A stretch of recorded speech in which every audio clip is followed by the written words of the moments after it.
Ladies and gentlemen, we are not late. We're not late. You're late. You're late, not us. This is Nav Founders. We are doing a little bit of a different show today. The different show is going to be, if you can't tell already through the title and the thumbnail, we're debating, did Tyler Robinson kill Charlie Kirk? I will be arguing in the negative, and then we have a special guest that will be arguing in the affirmative, along with the typicals that we have. The typicals, the usuals, Josh, John, Atlas, and then Sean is going to be that special guest today. He runs Uncensored America. Go check them out if you haven't already. But where's Chuck at? Hold on, I lost Chuck. There he is. And also Chuck Mason. Chuck Mason. Everybody is listed in the description. Y'all go show some love to everybody on the panel. We're going to have a good time there. I don't know what we got, an hour or so. So we're going to dive into this here in a second. Cut to an intro, and John's going to tell you a little bit about what we got going on.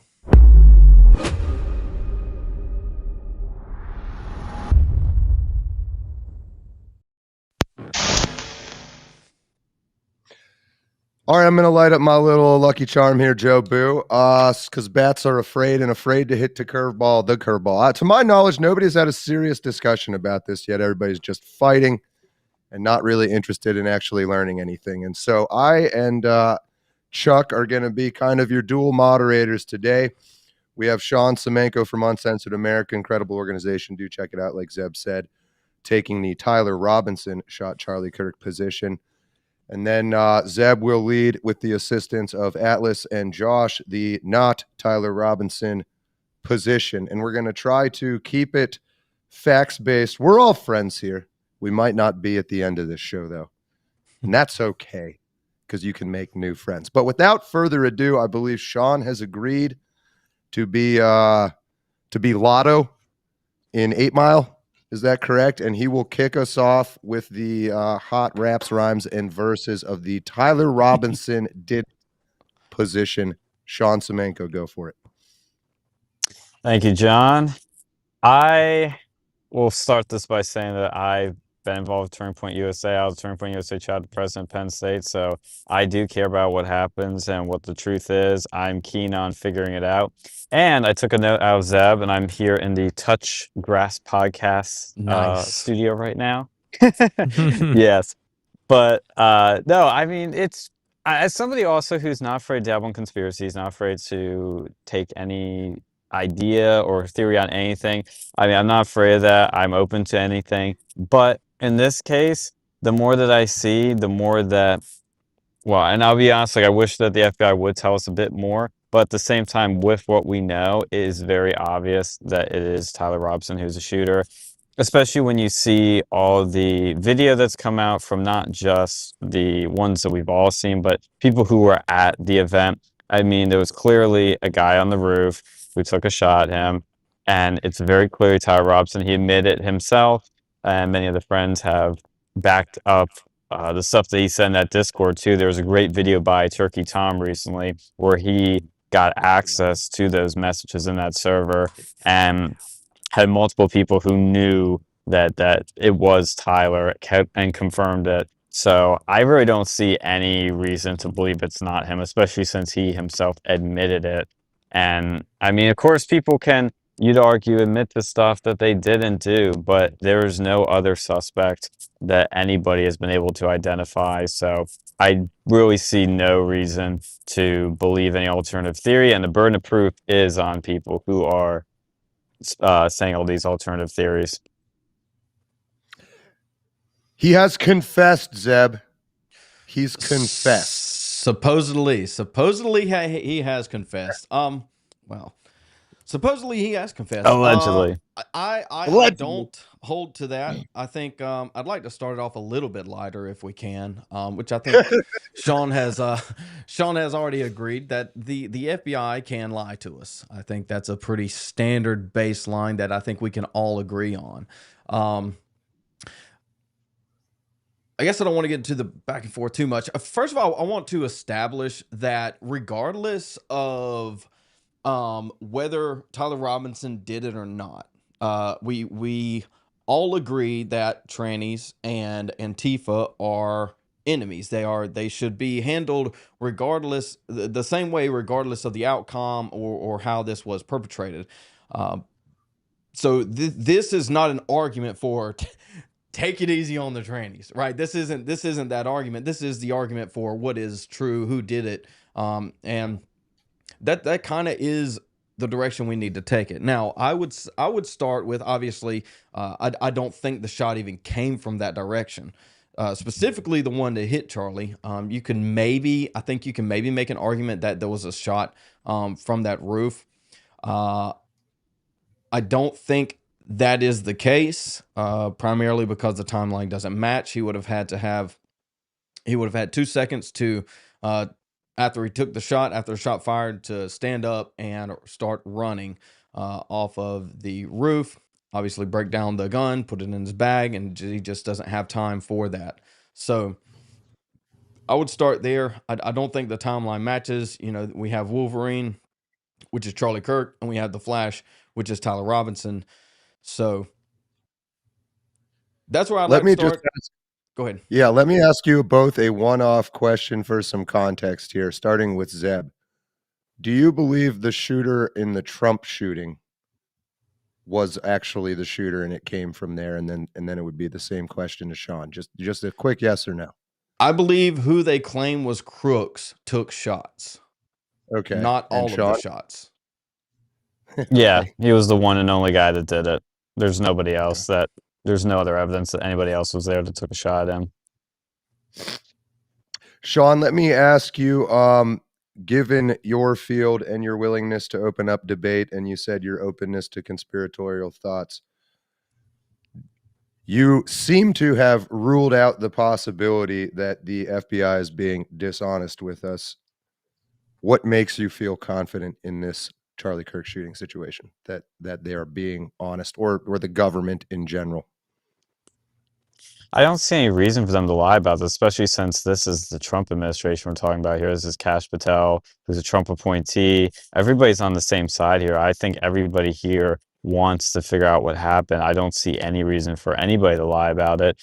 I mean, you could argue that how TPUSA is acting is a little weird for whatever reason. Okay, maybe. But that doesn't change the fact that there is zero evidence that anybody else took a shot. There's zero evidence that there was another shooter. And I mean, again, it's on video. Like, you can see him on the roof climbing down. I mean, the burden of proof is not. I mean, like, what is? I always ask people, like, okay, so you see that video, how can you, like, where's the other person then? How come there's no eyewitness testimony of anybody else taking a shot? Well, there is. There is eyewitness testimony.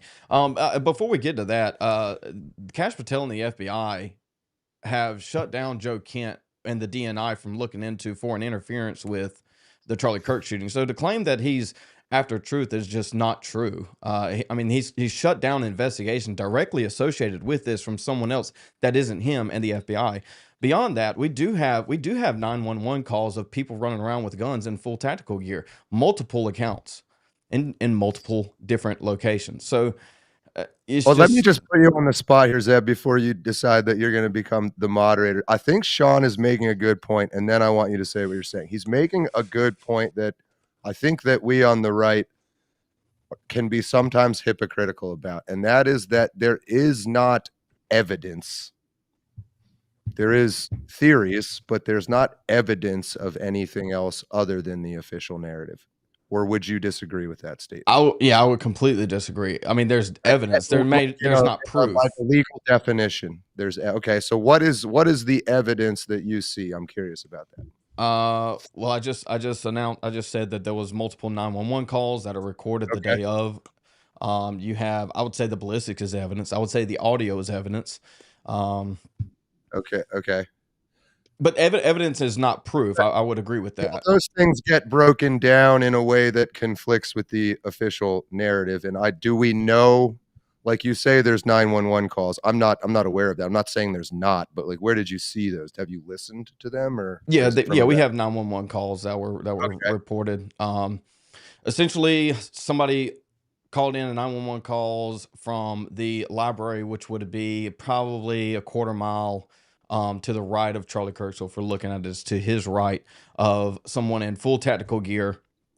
We have those recordings. I could probably pull them up if I needed to, but we have those No, I don't recordings. Said need to do full that. tactical gear, full black. I'm not telling you, carrying but I trust that if you tell Mhm. me you looked at this and saw it, I will believe you. I don't see And any then reason. you can put whatever trust you want into Candace Owens, which is fine. But she excuse me, she reported something very similar, which I don't take Okay. it at his word, but it is still out there.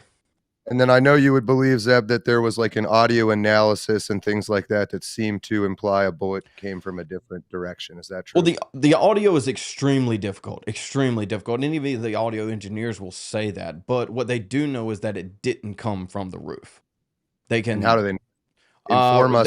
they can register acoustic that engineers? through like reverberations, echoes off of buildings and structures. So you can map out where it's echoing from, where it's bouncing off from, the audio is bouncing off from, and it's not from the roof. So, Sean, what are your thoughts on that information? Well, in regards to, I'll go point by point here, like with the FBI shutting down foreign interference. I think the reason they shut it down is because it was going nowhere, and it's pretty obvious that there was no foreign interference, especially when they got a full confession from him. I bet they looked into it and quickly found out that there's just no proof that that's happened, and there's no reason to believe that. I mean, just even the idea of it is ridiculous that a foreign government would either send somebody or pay somebody to take out a conservative influencer is really ridiculous to me. There's just no reason for them to do that. And I understand why they shut down things. There's just, I mean, there's nowhere to go with that. You look into a little bit and it just makes no sense. In regards to the ballistics, the audio, all that as sort of proving, well, actually I should go to 911 calls first. The 911 calls, again, okay, two people made calls saying they're people with tactical gear, but there's no proof that there's anybody walking around with tactical gear. There's no video, no pictures, no eyewitness testimony. Frankly, like, people see stuff and they think it's something that's not all the time.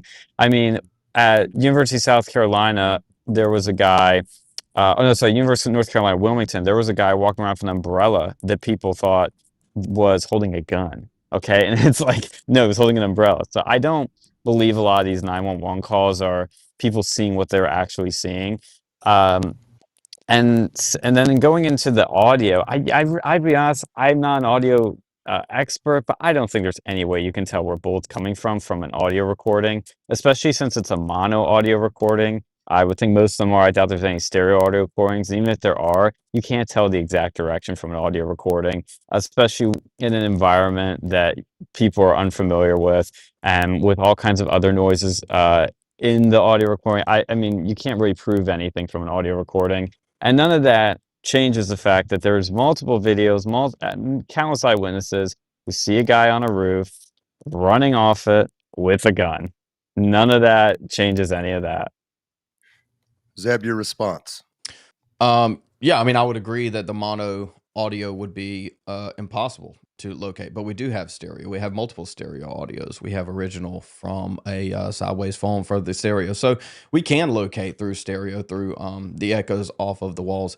I mean, it's extremely dismissive to say that I don't think it can, therefore it can't. So I don't know. I mean, I'm not an audio expert either, but I can look at what they're producing and say, okay, this is fairly sound. Let's run with it, see where it comes from. It might be tough. I think we might have to, like, in my very limited, admittedly, academic training, I think Sean is using an academic line of thinking, which is the scientific method, if you will. There are recordings and things that point to a guy on the roof. The other supporting evidence for the other argument, or whatever you want to call it, is like I do it. There's a famous study in psychology where there's a classroom and they have a guy break in and rob the professor and run out.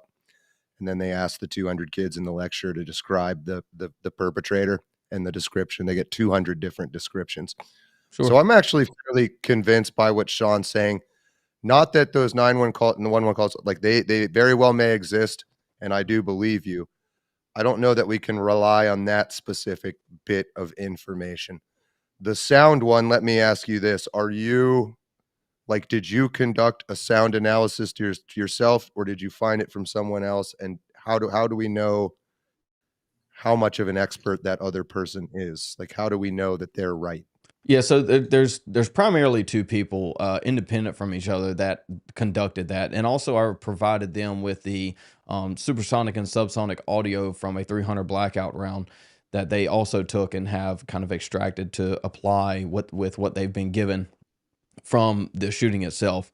And they haven't run that entirely, but prior to, like I said, the stereo audio, which gives you left and right and can give you a distance on and location on reaching the right audio input and the left audio input, and you can extract from that. I don't think you have to be an expert to understand it, but I think you do to get there, if that makes any sense. So to create the thing, it takes a little bit more intelligence or experience in than it does to understand what the output is. And the output is completely understandable from what has been given. So from there, even beyond that, the video that we have of the guy on the roof, which I've already mentioned, is that he doesn't have the time. If you marry up the video from inside the Hall of Flags to the video on the outside where they actually, where you can actually hear the gunshot, he only has 2 seconds to confirm that he hit the shot, stand up, take apart the rifle, put it in the bag, and start running. That's just not enough time to output or to get away from the scene of the crime, if you will, if he is the one that took the shot. I will also on top of there is additional audio of people on top of roofs, or additional I do video wanna- of people on top of roofs. I want to quickly point out Zeb, to some degree, he was a former Marine sniper, maybe with an even fancier title than that. But like you do, like I trust that you understand what taking a shot and then running away would entail. And so, Sean, I'm going to turn around and put the screws back on you. You are convinced a foreign government was not involved. I would say, why are you convinced of that so shortly? And then would you say then that the person or whoever shot at Trump, there was also no foreign government involvement in that case? I mean, the Trump, I'll just say that there's less I know about that, but even that one, I mean, that one's actually, if anything, you could have more conspiracies about that one, because that one we still know literally nothing about that shooter. And I mean, of course, because he's dead, but you really know way less about that. And even that one, I don't see any foreign involvement either. I mean, he seemed like a lonely incel. I mean, could go on a whole rant about how we're in a nihilistic, godless society where these things become more normalized and people like that do these weird things. But with this one, I mean, there's no way you can really pinpoint where the sound source is coming from even the stereo recording, because the sound just bounces around. I mean, especially on a campus like that where there's so many hard surfaces and so many other noises happening, there's just no way. I'm not an audio expert. Also, I don't see how you could do it. Yeah, it was like a concrete bolt. Zeb, I've wondered that too. I agree. I've made that point before. Yeah, I agree. We got Chuck. Hold on, we got Chuck. Well, I have a question relative to that, because as far as I know, there really aren't any credible eyewitness or enough eyewitness reports to say that there were multiple shots taken that are pointing to somebody in a different location. And that's the thing that I've come back to, especially Zeb. I have a suppressed 300 blackout. That's my self-defense weapon at home. They're not entirely silent either. So and you've got, I mean, you have to be closer within 100 yards with one of those essentially. So my point is, anybody taking multiple shots within that location, everybody in that crowd is going to be able to source those, and they're going to be able to say, hey, there were multiple shots that occurred, which as far as I know, there's no evidence. So there's really nobody coming forward to say that. Zeb. And by the way, I've never argued for multiple shots in this debate. I want Josh and Atlas, please jump in whenever you want, just to be clear. But well, Zeb, the thing is like I would actually go back some, because there's two holes I would poke in what Sean has put forward. The first is actually the rooftop footage itself, which is we don't have the opening seconds of him taking the shot. So we don't have Tyler Robinson on video taking the shot. Now, the FBI says they have it. They've just not released it yet. So how am I to trust that? Maybe they'll release it in court.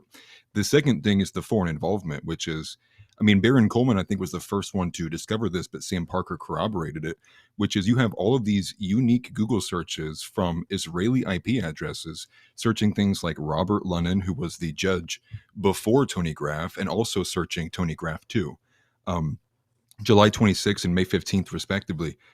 And so I think that alone, and that's before the assassination, I think that alone would give Joe Kent enough kind of leeway to be like, hey, we do need to look at these foreign agents. Why are unique Israeli IP addresses searching these guys when nobody's searching them in Utah? I think there's enough kind of opening there. You could look into it.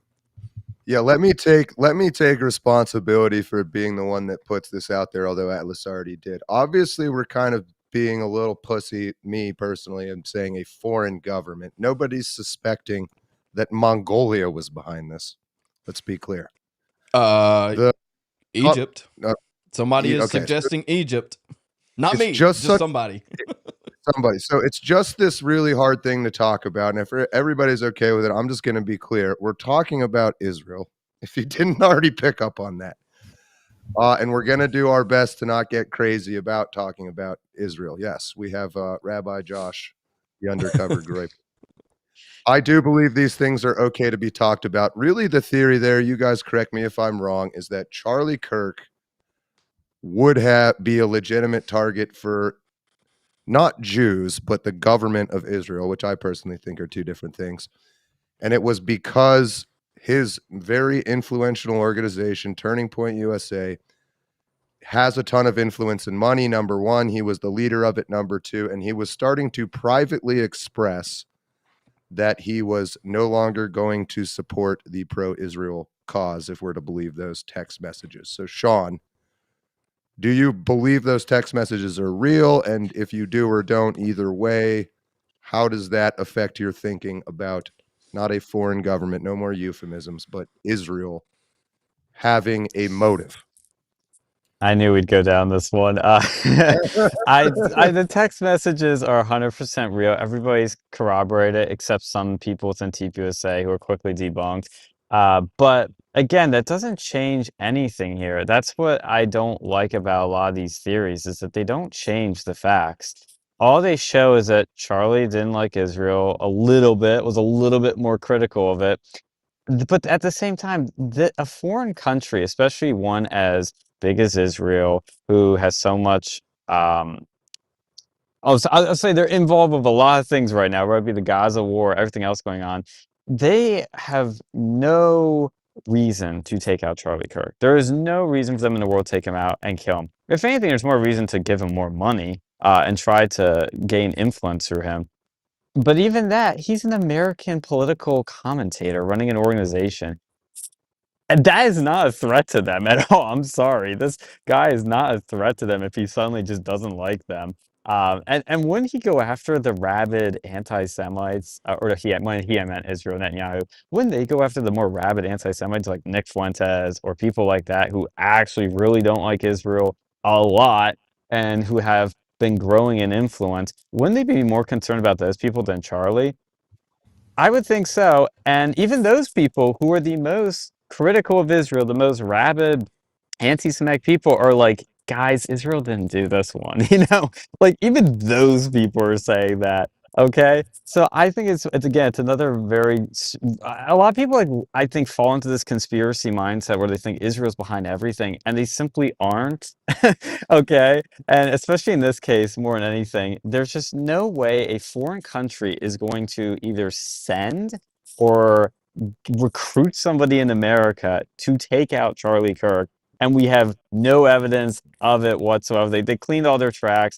Nobody saw it coming. Like, that makes no sense to me at all. And this thing about Israeli IPs means literally, I don't even know what that means, honestly. Like, I haven't, that's the first I'm hearing about, so I'd have to look into it more.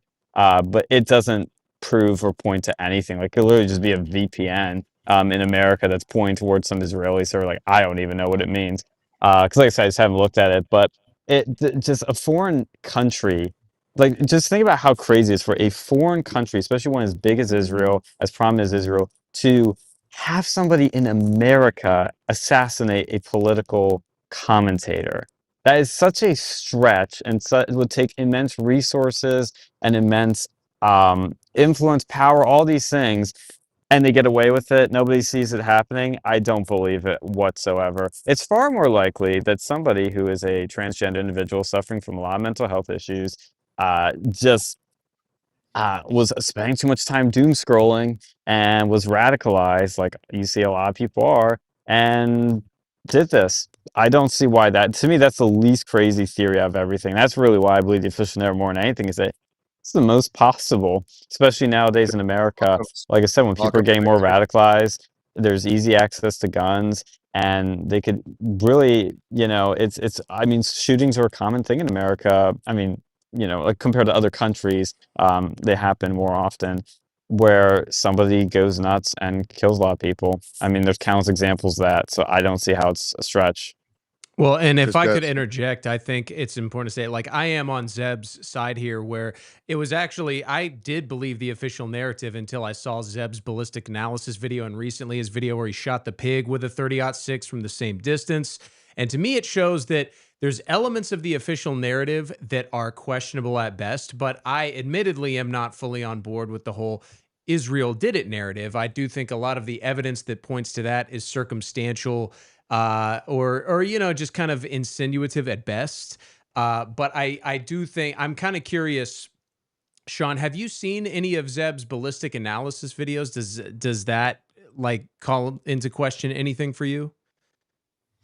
Yeah, I did see him, and I'm glad that people are doing this, honestly, and trying to figure things out. But I think the problem with that is none of us can really draw any comparisons when we have no access to the body, and it's hard to really judge ballistics off of a shooting based on video. I mean, there's really not much you can really see and judge, and you don't know the conditions that things happened under, really. You can figure some parts out of it, of course, like the distance, the angle, but there's just a lot of other variables. I don't think you can draw any conclusions from your own test because it's just simply not the same environment and simply not the same conditions. And there's a lot of things we don't even know really what bullets were used. We can guess. I mean, there's a lot of good guess at like the 3-06 and other rounds people have talked about. But you really I don't think there's any fair way to do a test when we don't know anything really about the body because we haven't seen it. There's no autopsy report out yet, to my knowledge.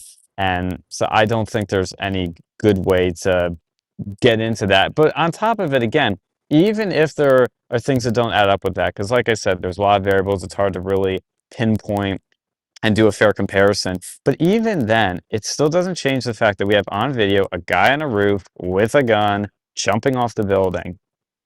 That to me is the biggest thing that tells, like, what if anybody has any issues with that, I'd like to hear the explanation as to who that guy is, what he was doing, and what it means, because none of this changes that fact. I think Atlas did make a good point, Sean, that by your own standards of the burden of evidence, we don't have a video of Tyler Robinson shooting a gun. That, I mean, nitpicking maybe. Okay. I think it is nitpicking because you have a guy on a roof with a gun. Like, you have any other guys with guns at the scene? You don't. There's no evidence of it. Is the video? You do though. Go ahead, Atlas. Yeah, you guys talk. Well, I will just throw this in there real quick. I mean, that's contested, right? The whole video of him running and jumping off the roof was contested heavily. I mean, I would say it's subjective, not conclusive. To look at it, right, it's artifacted, it's very pixelated. To say conclusively that's a gun in his hand, I think is a stretch. Subjectively, you could say. Wait, so what was he doing up there? So why was he up there? Why was there a kid up there then? Hold on. Can I interject real quick? The claim that ahead. no one else was there with a gun. They obviously arrested George Zinn, and then they had two other arrests. One was only reported on in 2 news outlets. The other one was reported on across the board. It was a guy that got arrested with what appeared to be a rifle or some type of long-barreled air rifle. That was even before they even touched Tyler Robinson. So, but we know that George Zinn didn't take a shot. Do we know that his behavior was a little weird? Let me ask you. That's conclusive. Well, Zeb, what is the theory of, okay, so I think whether or not it was Tyler Robinson, whether or not we can tell from the resolution of the video it was a gun, there was somebody up there. What is your explanation for what was going on there? What was going on with George Zinn? What is the alternate explanation? Well, like I said, they arrested. Well, you had George Zinn that basically said, "I did it." In the crowd, they arrested him first. Second, they arrested another person that was that wasn't really widely reported, but it was reported in 2 local news outlets that kind of got deleted. And then you had an arrest where we saw images of them putting another guy in a black police van after the fact, and they had pulled a rifle off of him.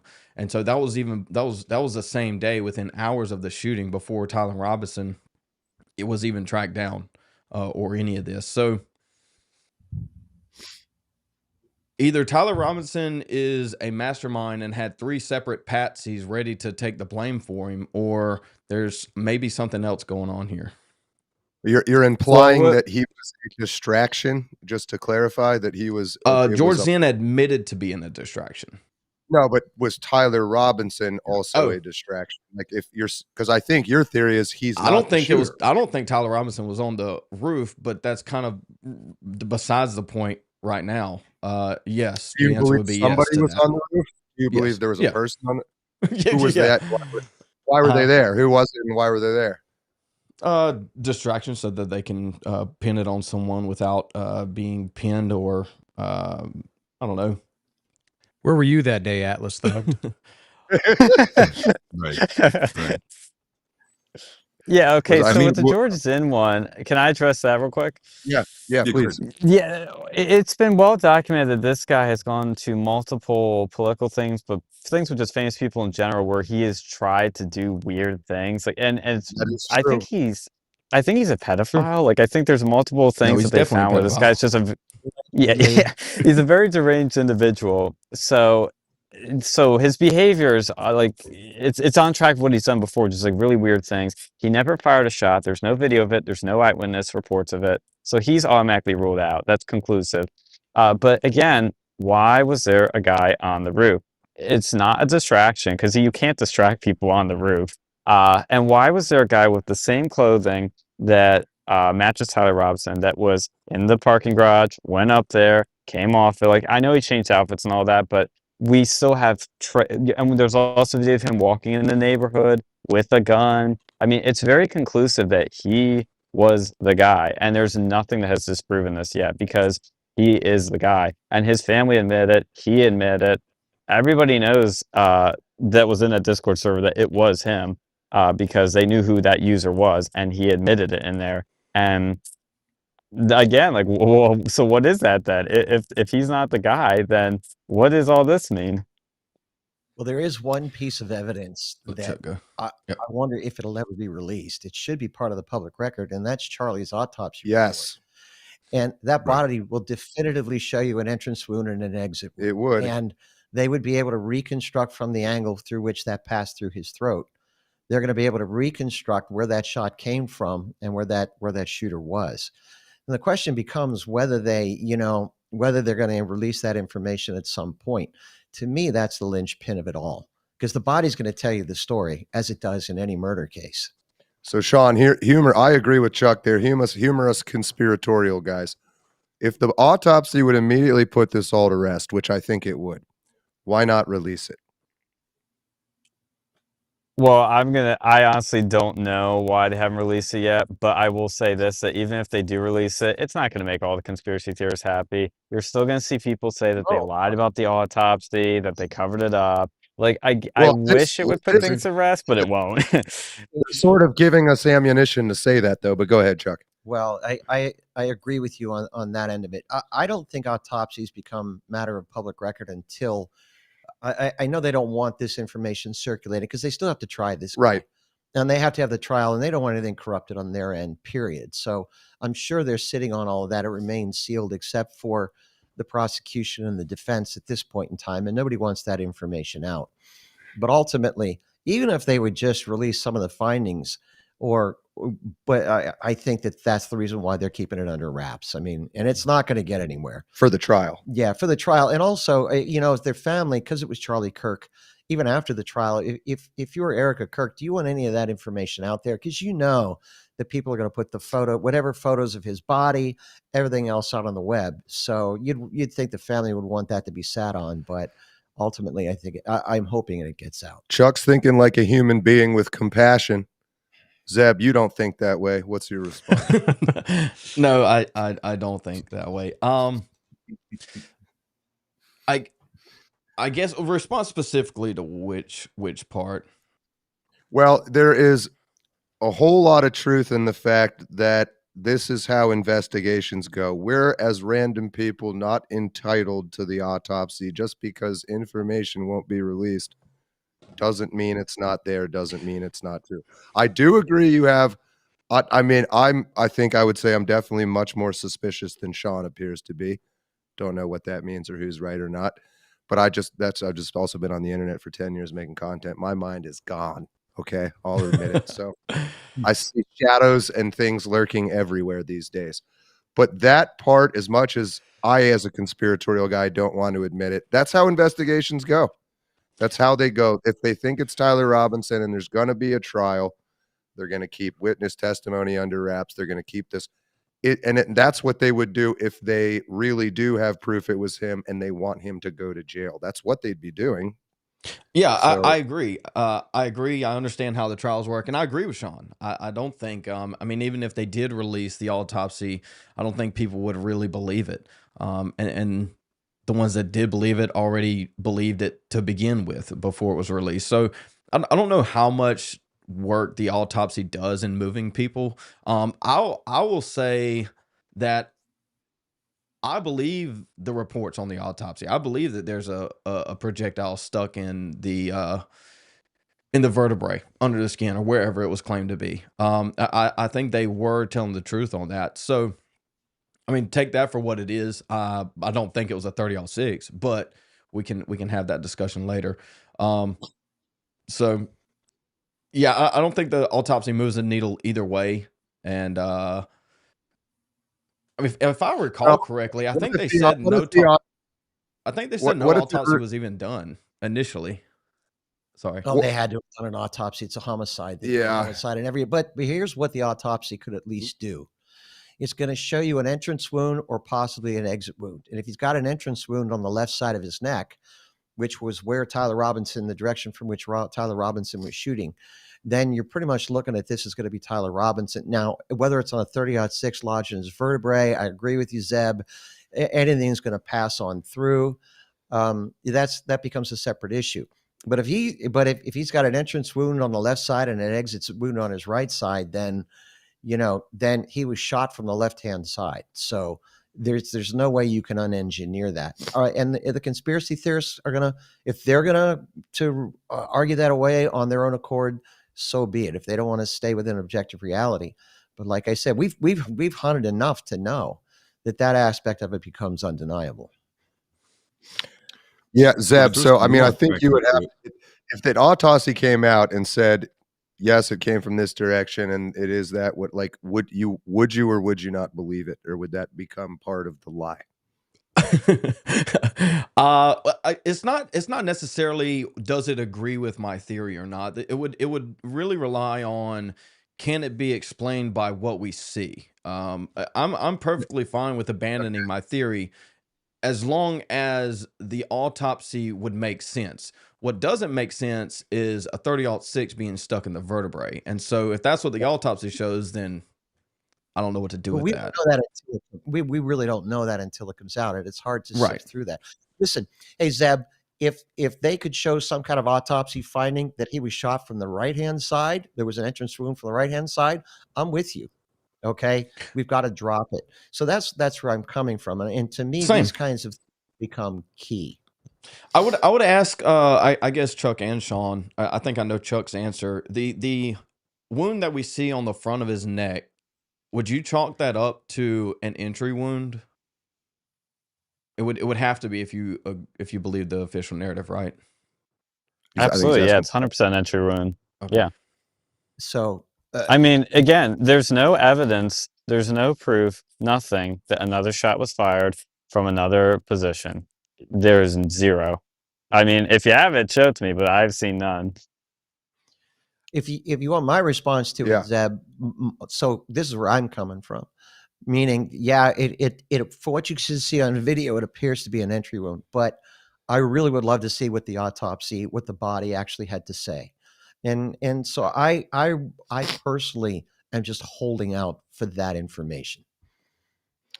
Well, I have a bit of a open-ended question for everybody, because this is Sure. something to me that kind of goes against the idea that the FBI is covering something up, which is, I think Zeb makes a pretty good case that a 30-06 would do a lot more damage than we see in the video. So if, assuming that's the case, why would the FBI say it's a 30-06? You know what I mean? Wouldn't they I mean, aren't they ballistic experts too? Wouldn't they kind of understand this? To me, I I'm not. I don't know what 30-06s can and cannot do, but the fact that they're saying it, to me, it's almost like, if it's implausible, why would they lie about it? Maybe some crazy shit did happen. Have they Have they this is said an it? official? Yeah, is that Well- official? Did they say that, or is that just always been rumor? There is one element, one possible explanation for that, and I don't even know how. And Zeb, we all understand this. If the guy's shooting 150 or 180 grain, big game round out of a 30-06, nothing stops that. If for some odd reason he had an extremely lightweight bullet that was really fragile in its construction, could that in theory kind of disintegrate on impact? Could there be pieces lodged in the vertebrae in there? That's theoretically possible, that a lightweight 30-06 like that at 200 plus yards would in fact blow up and maybe not pass through. But that's just, given that this guy was a basic guy grabbing an old rifle, you're thinking that he's probably using some kind of a 150 or 180 grain round that should pass on through. Again, this is, for me personally, I want to, show me the body and what the x-ray and the autopsy show. So I think something we have to ask you, Zeb, to put down in stone for us is, Yep. It's obviously not enough to just say it wasn't Tyler Robinson. What exactly is your theory of what did happen specifically? As far as I can gather right now, is that it appears that Charlie Kirk was shot from the back right, and this is an exit wound. You just simply don't get an entry wound that size. Every entry wound that you ever see is going to be roughly about 3/4 the size of the round itself, the projectile itself. Are you saying there was still only one shot fired? I'm saying that I'm not sure. The one that I can say is that is an exit wound. I do think there were 2 shots fired. I don't know how. I can't really explain it. Which is why I'm not coming into the debate to debate that position. But I do. Okay, fair enough. Yeah. So let me change tack here for a minute. Let's let Israel. To quote Sean, there's no proof of that so far. Okay. Let's let Israel off the hook for a second, and I'm going to try to throw out a theory that maybe you would both disagree with for totally different reasons, or maybe you'll agree with. I don't know. Is the new leadership at Turning Point USA, whether or not that includes Erica Kirk, or maybe it doesn't, but these names that are very conspicuously present now on like X and so you have what? You have Josh Hammer, you have Andrew Colvett, Colvett, Tyler Bauer, is it? Yep. Could those guys, Sean, be behind a conspiracy? It's just a simple old dirty power grab.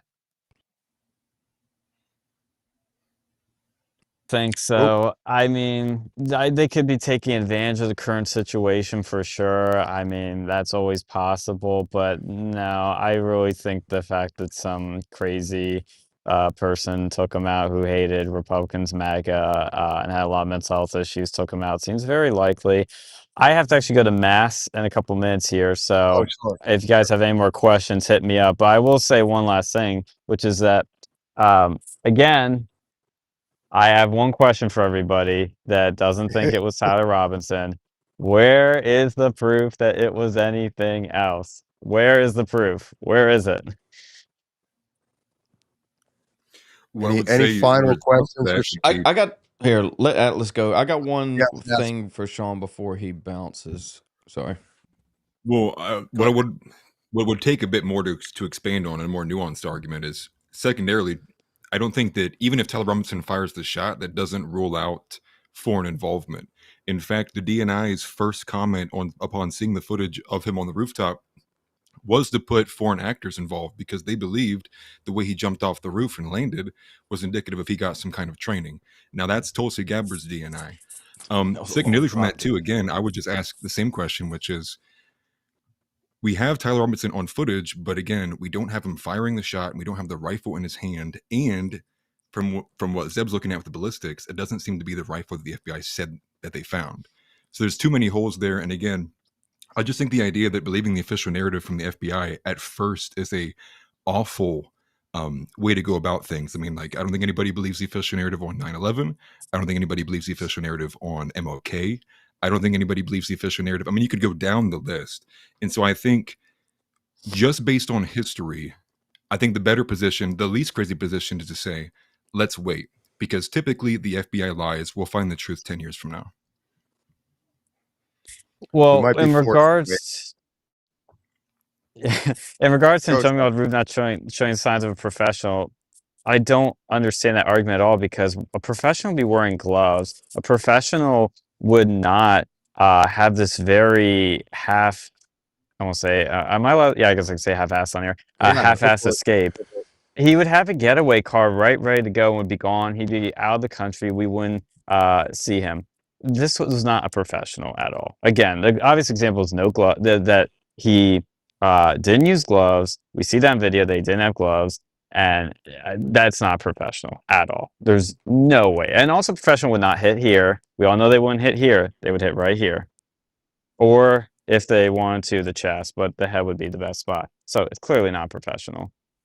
Well, those are my comments. That's from the DNI. That's the DNI, Department of National Intelligence, right? That's Did they say that? I don't remember seeing that at all. Who said that? It gets so interesting, right? It gets so interesting, right, when Sean has to go on the. Sean, would you possibly, your schedule permitting, ever be willing to discuss this again? Absolutely, yeah, I'd love to. Okay, cool. Yeah, absolutely. All right, so I promise.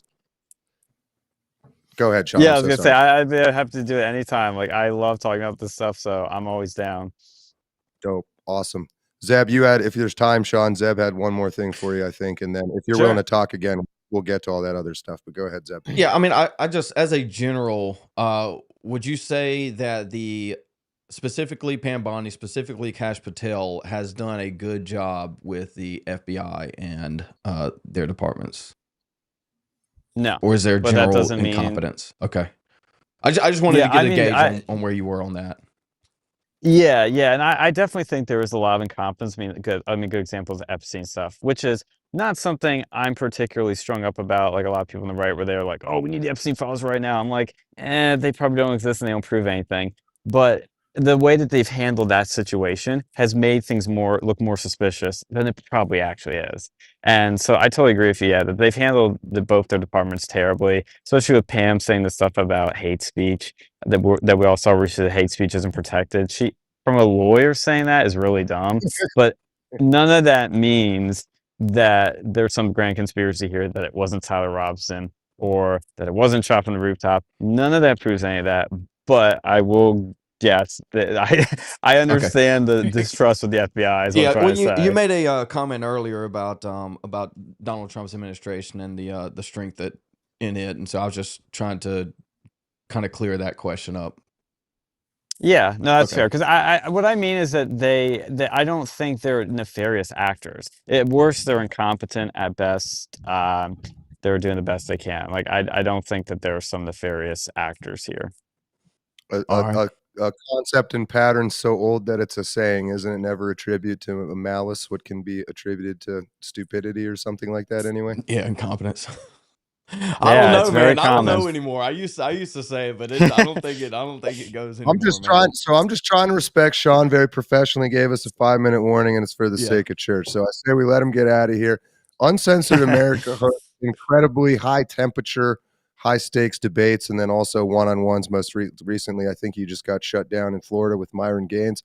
So Sean is very much willing to get into the ring and throw some punches and take some. And I think this has been an the first exchange of this kind that managed to stay respectful, but also was not pussy. I think people said what they meant and what they believed. Where can we find Uncensored America? And if you're an influencer, Sean, where can we find you? Oh, I will never be an influencer. I can't do that. But but you can find Uncensored America at Uncensored America on YouTube. On X, it's at Uncensored AM, Instagram at Uncensored America, and Facebook. The boomers have been loving us recently. You know, I gave up on Facebook, but the boomers, I have to say, y'all have been really pulling through. Like, we've finally been growing on there. So we're at Uncensored AM on Facebook as well. TikTok, we're gonna get banned on there in 2 weeks, so don't bother following us on there. Don't do it. TikTok sucks. Waste of time. Gab, I've never used that. Telegram, again, don't use it. And anything else out there? Oh, Rumble, yeah, those views are bad. Don't subscribe to us on there anyway. I'm throwing everybody under the bus. Yeah, but no, I'm like half joking, but oh, that's true. But yeah, please follow us. That'd be fantastic. Thank you again, John, for hosting this, and thank you everybody for coming on. I love having these discussions, even if we disagree. It's always fun, and we're all going towards the same thing at the end of the day. So awesome to have you. Say hello to Hassan Piker. He just passed behind you. I know it was him because his dog shot out the electricity. Say hi to him for me. I hope we can continue this in the not too distant future. This was a fantastic exchange. Thank you, Sean, for joining us. Thank you. Have a good day, guys. Yes, sir. Peace, brother. And I think the decent thing to do while he's not here to defend himself would not to be maybe not to present too much. Sean's an idiot. No. Sean Semenko killed Charlie Kirk. Confirmed. But I think it would be fair to talk about, and especially because I cut off both Atlas and Josh a few times, just expanding on some of the stuff that was discussed. Yeah, well, I just wanted to provide backup for my claim here. I have it pulled up from the New York Times. So, quote, some officials inside the government raised questions about the assassin's abilities and training after security footage was released of him jumping from a high ledge. And they go on further about all the other reasons why they thought foreign involvement was there. But, you know, the evidence was there. I mean, it was early on, you know, before Tyler Robinson was named, the first people they were looking at was foreign actors. They weren't looking for like domestic Antifa people. It was immediately they're looking for agents, just given the nature of how it was taken out. I don't know that. Well, I was just saying, I want to get your answers. I think I cut you off to the, why does it have to be Israel and not like Josh Hammer's tranny friend? Or do you want to speak first and then we'll go to that, Zeb? Your call. I think it could be both. But but I want to ask Atlas, I want to kind of caveat that a little bit because we mentioned Joe Kent and the DNI being shut down by the FBI and Kash Patel. Because I haven't heard that position that you just pushed. Is the DNI actually trying to get to the bottom of this, and they're just being stifled at every point? So listen, I tried covering a bit of this article on one of my last streams, but I mean, when you read through the New York Times article, and I give the New York Times a bit of credibility, it talked about how they had two meetings because the first meeting was so tense they got nothing done. They had to reconvene in a second meeting. I mean, so it's obvious the tensions are super high. And I think that indicates there's obviously maybe not even just bad blood, but I think that would maybe Tulsi or Joe Kent think that Kash Patel is not doing his job. They're pressing. Haven't we already had this issue with the Epstein files and Cash and Bondi and yeah, and I'll throw this in there. I was going. I was to say, Atlas, I don't know if you read Conservative Treehouse and Sundance at all, but he is of that position that Tulsi Gabbard is. I think we either did a video on this or maybe Zeb, you and I talked about this on some random 3CC, but she does actually seem to be trying to get to the bottom of things, and she is being attacked from all sides for so doing. And yet she's also not being removed by Trump. That's what I was going to say that I think is kind of going on with the Joe Kent thing is that I attribute a lot to what's going on with the FBI to Kash Patel is just incompetent. Pam Bondi is incompetent. And I think it's like, you remember the story, I think it was in January, where the Apache helicopter pilot crashed into a jet outside of Washington, D.C. Oh, sure. Yeah. They released the black box recording. The co-pilot who was training the woman pilot was saying, you got to move, you got to move, you got to move. And she wouldn't do it because she knows she did something wrong, but she was caught, called out for it, embarrassed. And I think that's a lot. I think that's what's going on with this Joe Kent thing is Tulsi Gabbard went behind Kash Patel's back or Joe Kent, and uncovered this, basically like started doing their research for them. And now they're shutting it down. And it just looks bad all around. Oy vey. I mean, I agree with that. I think the overwhelming thing is, well, on Tulsi Gabbard specifically, it's like I also wouldn't put too much credibility on her, right? She reneged on her previous statements prior to the Iran war, right? The DNI had a full-blown statement about how they felt about the enriched uranium, and then 2 months later, she's parroting exactly what the Trump administration wants her to say. So how much you can put credibility behind Tulsi just being pushed in different directions for political clout, I don't know. But I'm also one of the first people to say I don't think it has to be Israel either. I'm just saying there's enough here to say, like, there's enough holes that you could go, maybe Tyler Robinson pulled the trigger, but who are the other actors involved? One other thing we didn't even get to was the out-of-state license plates being seen in the neighborhood at his home, I believe, either the day of or prior to. Where's the FBI exploring those angles, right? How is Lance Twiggs missing, right? One of the most key witnesses in this whole thing, he's missing right now. We didn't get to that either. I'm just saying there's so much we didn't get to. Right. Well, I mean, so I'll try to do my best, Sean, here then. You got Chuck there. Let's Chuck, help me out because I might need it. Lance Twiggs is missing. Number one, do we know that's true? And if we do know that's true, if he's officially missing, how do we know he's not just in like witness protection or some shit like that in preparation for a trial? We start. That's the argument against it. Yeah, witness protection. Nice. I'm doing a good Sean then. I think that is a fair point, which is this is not something new. It's not like when JFK got shot, when MLK got shot, the FBI just was like, all right, everybody, here's what we know. You're basically in on the investigation too. But admittedly, to like Chuck's point, the autopsy would reveal a lot. So I don't, that to me is the stick in the mud in that argument, as like, why not at least hint a little bit? I think, John, you made a good point about like, or was it Chuck, about maybe Erica or Kirk doesn't want that out there and it's being respectful. But that's really like, we could go back and forth about the why all day. It's just too much to know to conclude at this point.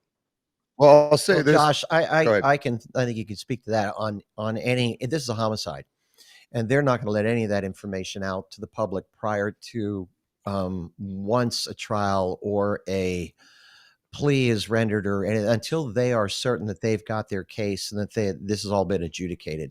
That's what the time at which some of this, in theory, should become part of the public record. And I think that's definitely why they're sitting on it right now.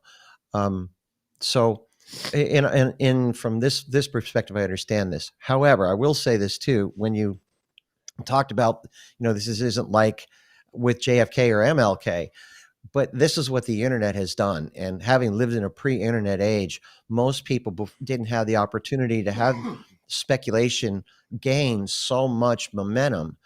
Back in the day, you were really waiting on what information came out through, and the press was a far more respected source back at that point in time. And as were network television, if you want to talk 25 to 30 years ago or anything along those lines.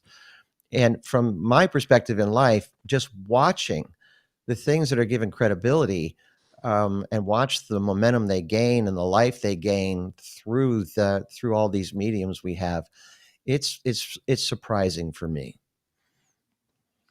I guess one of my bigger issues is a lot of these positions feel very disingenuous to hold. Like, for example, the Erica Kirk stuff, right? There's obviously some very weird and odd, like, optical things. Now, is it nefarious per se? No, but I think there's a lot of people who say you comment at all on the Erica Kirk stuff, it's like you're just as bad as a leftist. That's disingenuous. The second thing with that is the disingenuous of that it's more believable that the Man of Steel's spine stuck a 30-06 and he like saved other people's lives but it's more believable than the nation that literally just carried out a 15-year terrorist attack with pagers. Like, they do decapitation strikes every day. They're known for the assassination nation. Like, that to me just feels disingenuous to say, like, and then on top of it all, they have all this money pouring in, right? Tim Pool taking secret meetings because they're so concerned about losing pro-Israel support in 10 years. Like, I think there's just so much evidence that supports that there's some level of involvement there. How deep does it go? I don't know. But to say like there's none, I think that's just disingenuous. Yeah, I'm not throwing, Sean's a great guy. I'm not throwing him under the bus here, but when he said that them doing an assassination like this would be like logistically a long shot, it was like a Jim hat. Like, I looked over at Zeb because it was like what you brought up, Atlas, the bomber, the pager bomber thing. That was a 15-year operation through like a billion shell corporations just to do what they did. Getting a guy to take an airplane to go shoot somebody, not that big a deal. But in fairness to Sean, I think what he was saying was, I don't think he thinks that the technical aspects of them being able to carry this out was what the long shot was. That ideologically, what did they have to gain? I think that that's where the long shot element came from. Well, ideologically, they have to gain is that basically one of the heads of their snake was about to seemingly go to not where Nick was at, but where Tucker was at. And I think that, again, is enough for them to say they need to remove it. I mean, look at the way they're talking about Tucker Carlson, and he's not even close to where Nick is at position-wise. You have Josh Hammer writing an article neutralizing a fox in a hen house. That has one meaning. He meant to kill Tucker. That was the meaning behind that phrase. And then again, you look at the Hasbara, right? They what is it, 20 times in 2024, 20 times their Hasbara funding. So it's like now they have $150 million dedicated just to being pushed out for pro-Israel positions. They're clearly in a panic mode for where they're at politically with the rest of the world.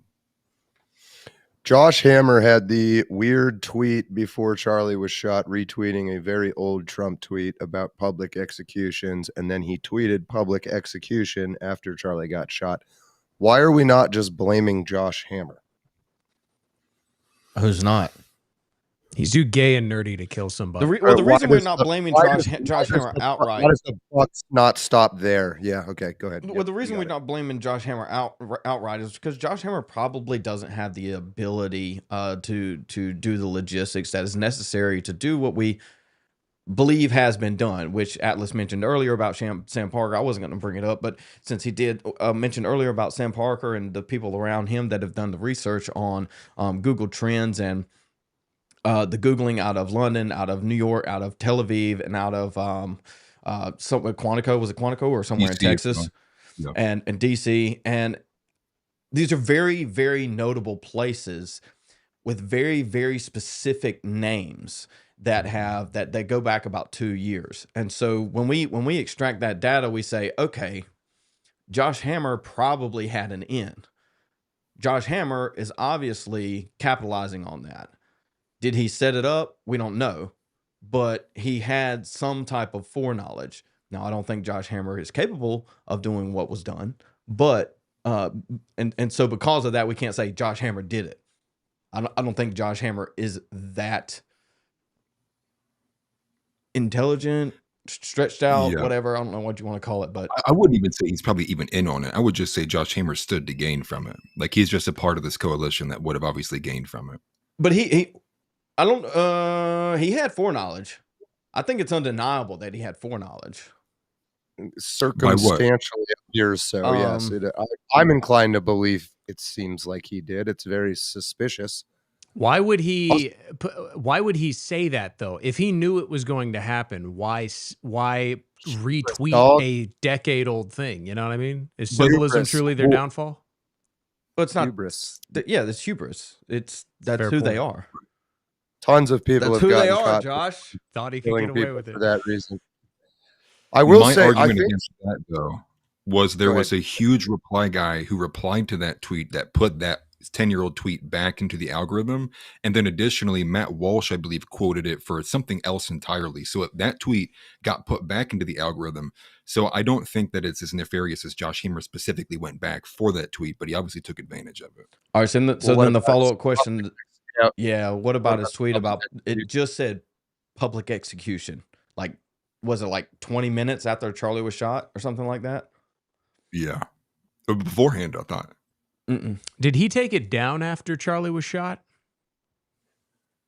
That I don't know. Because my understanding was that the quote tweet was the day before and the public execution tweet was after the shooting was public. That's my understanding. Okay. Yes. I could be wrong. Well, I don't know that I'm right. Am I right, Zeb, you're saying? I'm about to find out. Was it September 10th? Oh, he deleted it. Was. I think. Hold on. I thought they were both before, but I think they were. I remember us talking about that. I'm pretty sure they were before. 9:10. Because he was killed at on the 6:57 p.m. my time, so that would have been 4:57 Utah time. 3:57 Utah time. So if he was shot at, that would have been 3 hours afterwards. Yeah. So it was after. He was shot okay. around. So I guess to John's question of why don't we blame Josh Hammer, it's because, well, Josh Hammer isn't capable of what to do what was done.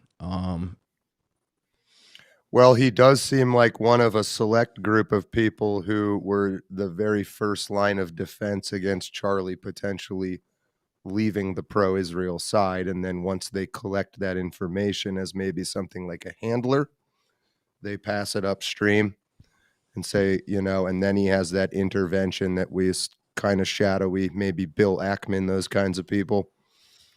It seems like that per the theory of that it was Israel, doesn't it kind of seem like the people closest to Charlie, who I agree had the least power, Josh Hammer and Colvett and those people, they would have seen his thinking on this first. They would have passed that up the chain to the rich, powerful guys.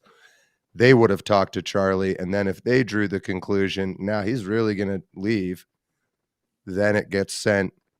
And we haven't even talked about Netanyahu's kind of strange timing and all this. But I'll say again, Sean is right, and he's good for us to talk to, because as good and convincing as some of the stuff we're saying is, I don't think it would convince somebody that genuinely didn't have an opinion. And so he's really making us be rigorous. And that's kind of the idea of the perception of innocence, right? Like, they just need reasonable doubt. And I think that's kind of the argument here, which is, I think there's enough reasonable doubt that Tyler Robinson was not the lone shooter, right? I think that's kind of like the principle we should be operating on, is how's he going to be convicted? If you're using, the Occam's razor, not, which is misunderstood as the simplest explanation, it's really the explanation that uses the least number of assumptions tends to be correct. And your, I guess, as I'm pretending to be a moderator, trying my best here, your position requires a lot of assumptions. Doesn't mean it's wrong. I think they both require a lot of assumptions because we haven't been given everything. But beyond that, I want to touch on what you spoke about a second ago, because I put out a video less than 12 hours after Charlie was shot and outlined his movement on Israel over time. But before that, me and Josh did a review on the focus group with Andrew Colvett, and we pinned Andrew Colvett before Charlie was even shot on being a snake, and then 2, on trying to vie for his position just by body language and how he was addressing people, and how he was not really talking over Charlie, but there was definitely an odd dynamic in the room there. And so we have to think, if that's what they were doing prior to Charlie being shot, then they had some type of thought in private without question. I would right? Hey, think so. If we're losing control of all of our head chapter members on specifically Israel, and Charlie can't control them, what do we do? Well, there's also, you have to take into account his letter to Netanyahu, and I know the authenticity of that is kind of in question as well, but he basically pleads with Netanyahu, and he's like, look, I'm doing my best to spoon feed what you're doing to the American youth, but when you're blowing stuff up, you're not taking this seriously. You got to help me out here, and so I think that has to be considered in the equation as well. Yeah. Well, and additionally, with Andrew Colvett specifically, what was realized that's not really been explored, at least I've not seen, was when Candace Owens published the text messages and all of a sudden everybody's story changed. You have Andrew Colvett showing a screenshot, but he lets it slip that he also sent that screenshot into the FBI. And or no, he'd made the thing that it was his screenshot. Yeah. So it's like the first address they make after Candace publishes this, it's either that he admits that the screenshot was his, or he also says to the effect, I also sent those in because I was also curious. Now that would be it was the latter. I remember that. I thought he just confirmed that they were real. I didn't know he said that they were his. Well, he confirmed it was real because by saying that he also did send these messages in. And to so the that FBI. begs the question. Really? If he sent them to the FBI when they asked early on, why would you not say anything about that until now? Because that would mean then Andrew Colvett would think maybe these messages have some meaning then to behind Charlie Kirk's assassination. And no one's even explored that, right? This is like a small minute clip you can find of his first. We're talking specifically about the messages that Candace produced initially. Yes, when Andrew went out and he goes, yes, these are authentic, and I'm glad they're out there now. And he was the one that was saying, he's like, I know they're real because I sent similar screenshots or these screenshots to the FBI to help with their investigation. I didn't release them because I didn't think that was appropriate. It wasn't my place to do so. That's what Andrew Colvett said. I remember us talking about that. I'm going to try to find the clip right now. I know it exists. Well, it was his reaction to him. Hey, Chuck. Chuck, do you think the government was honest about who killed JFK since you were already 50 years old when that happened?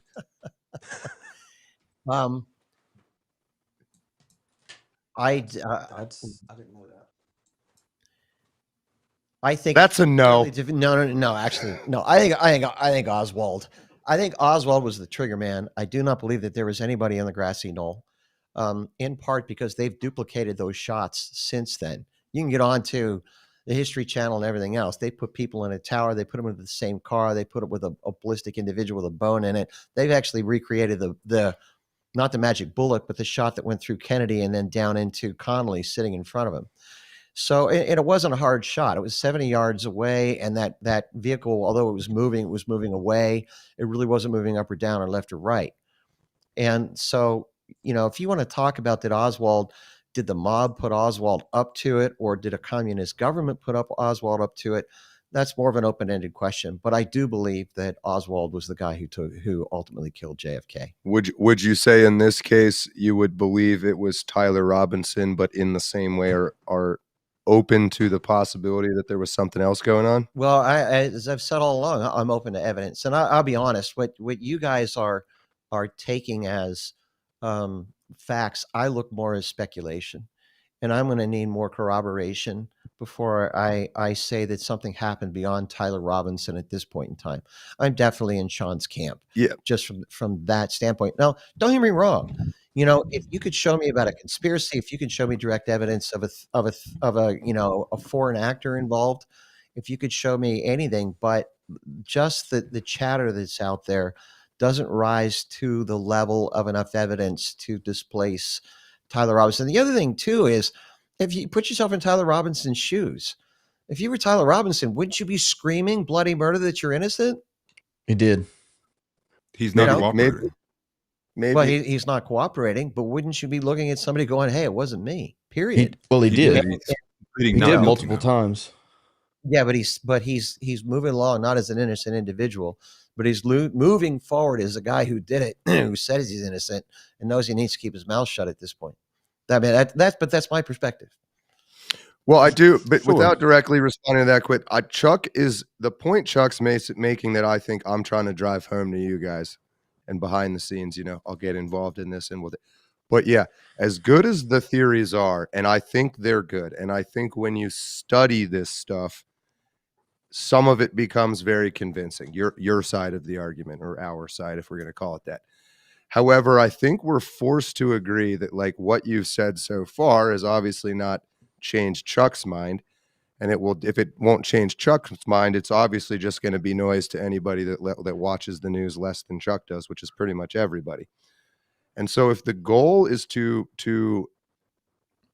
convince people that it was not Tyler Robinson, I think we have to admit we're not there yet. I would at the same time say is if the goal is to convince me that it was him, I'm not there yet either. It's just, are we just making money off of controversy? No, obviously not. I think we're genuinely interested in finding out. But like Candace O and Zeb, she, I believe, is approaching this from that angle. She's trying to create a story that is engaging and convincing that will allow the average person to be interested enough to follow along, to consume the necessary details in order to be like, okay, I'm with you now. She obviously understands how to play the game. She's obviously withholding information that she has that she isn't producing to the public, which she's in the position to do that. So whatever. Understand. I mean, you could maybe make an argument that you want as many eyes on this as possible, and then just dumping everything makes it not do that. I mean, for instance, they released like 600,000 pages on JFK files. Granted, we didn't get much out of it, but it was in and out of the news in like a day or two, and so you can maybe make that argument.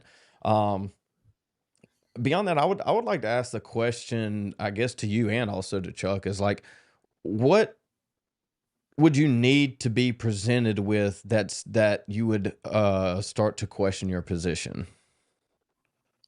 I've seen enough to question the position to answer for myself. I'll turn it over here to Chuck in a second. In a court of law, you would need evidence. You would need proof. Like, I guess, what would that evidence be? Yeah, what would that evidence look like? Like maybe an example. Some kind of written, documented command. If it's Israel, it would be originating in Israel. And even if it was coded language, like the dog is out of the fence. Like something like the Final Solution or something? Even that, no, just like in order to commit the assassination. That's what proof would be. I mean, in a court of law. That was good. That was a good joke. That was a good joke, though. Sorry, but no, but seriously. Or whoever, if it's not Tyler Robinson, there would need to be some sort of evidence. On the contrary, I guess what would that evidence be? And that's a great question. Well, like in a simplest sense, if it obviously doesn't exist, but like an email from Netanyahu to Josh Hammer saying, go kill Charlie Kirk, like that would convince me.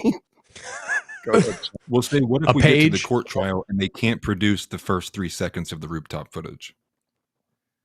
Yeah, I think that's much more suspicious than maybe Chuck and Sean do. I don't want to speak for Chuck here, though. Well, it would be a question for me. Do they have it and they're not releasing it? I think at this point in time, they're going to want to make sure, the priority for the FBI and the Justice Department at this point in time is to make sure that they have whatever evidence they have, and they have an airtight trial that they're going to run on this guy. And I think they're just going to, which is what you would want. If this would be, if somebody shot my wife, and she was a national figure, I wouldn't want them bleeding information out to satisfy guys on a freaking YouTube channel chat, later. No, you wouldn't want that. You wouldn't want them sitting on the predicament, though, is that they haven't released the footage and the judge is asking for the courtroom to be blacked out. So then you would get a trial where they would ultimately roll through it, and then the public would never see that. We would have to go off of the word of the judge and the jurors. I think puts it back into a zero trust position. We're not there yet. Okay, if they did that, I think that we would have a right to say. But I think they're going to be eyes on this. And remember, unless he says maybe I'm guilty, I shot him, and they go to some kind of a sentencing issue without the trial. But you're going to have jurors that see information. You're going to have people in a courtroom. Is what we're presuming, and I think that's a legitimate presumption at the moment. So that's why I'm saying I think a lot of this is bottled up for that point. And if you would put yourself in those shoes, if it was your wife who was a national figure who was shot, you'd want the information bottled up also. I can tell you for me. But Zeb, well, let me backtrack, because what you're asking, Zeb, is It's really a tough question. Yeah, well, no, it is a tough question, but it's really critical for us as a country, and especially for your new American vision. Because in the past, and I'm saying this for the America that we think about, and you guys are saying we've lost so much and we want to get back to something, and we want to move forward with truth and all these things. You have to understand how you define truth. I'll be straight with you guys. This level of speculation would have been like tinfoil hat time 25 or 30 years ago, because people would have wanted more corroboration than just the communications that are flying on the internet. And so, and I'm kind of there. So you ask for me, what is my evidence? And I'm honestly holding out for that autopsy, because that bullet is going to, that trajectory and the entrance and the exit wounds or whatever sits in the spine is going to tell so much of the tale. And I, for one, don't see enough corroboration because like the absence of evidence is not necessarily evidence of absence, Right. but it's not corroboration for me. So I don't see that there's enough to move forward. And I'll be straight with you guys that just from the America that I grew up in a concept of truth, that is disconcerting for me. Okay. And that's not to point a finger, but it is to say that when you talk about a new American vision, all of these things that you're doing right now, these bigger questions are coming into play. I'll say this to you guys here quickly. There's two things you could prove to me, and probably Chuck and everybody else, that would convince us. One is that it was Israel or whoever, just someone other. You can prove it's someone other than Tyler Robinson. The other thing you could prove to me is that it was physically impossible for Tyler Robinson to be there at that time. You could prove that. Yeah, we can prove that. I mean, if I had the video, I could prove it right now. TMZ produced one not long after the shooting that placed Tyler Robinson limping about a half a mile, maybe a little more from the site, 30-some minutes prior. And then they got him pinned after the fact in a location that he just couldn't have gotten to that fast. But I mean, without producing the video and showing it to you directly, I can't do that. I mean, I could probably do it after the fact. I would ask one more question. I can't even remember what it was now.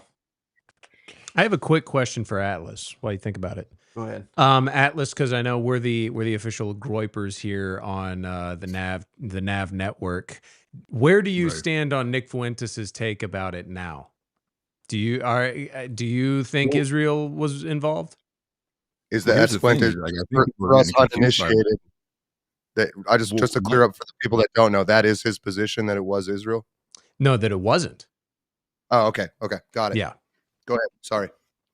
No, you're good. Well, that's the thing is like, I don't think it, like I'm a lurker, right? I'm the last person to put my name on a badge. I'm just saying the presumption of innocence, I think, is the dominating principle here.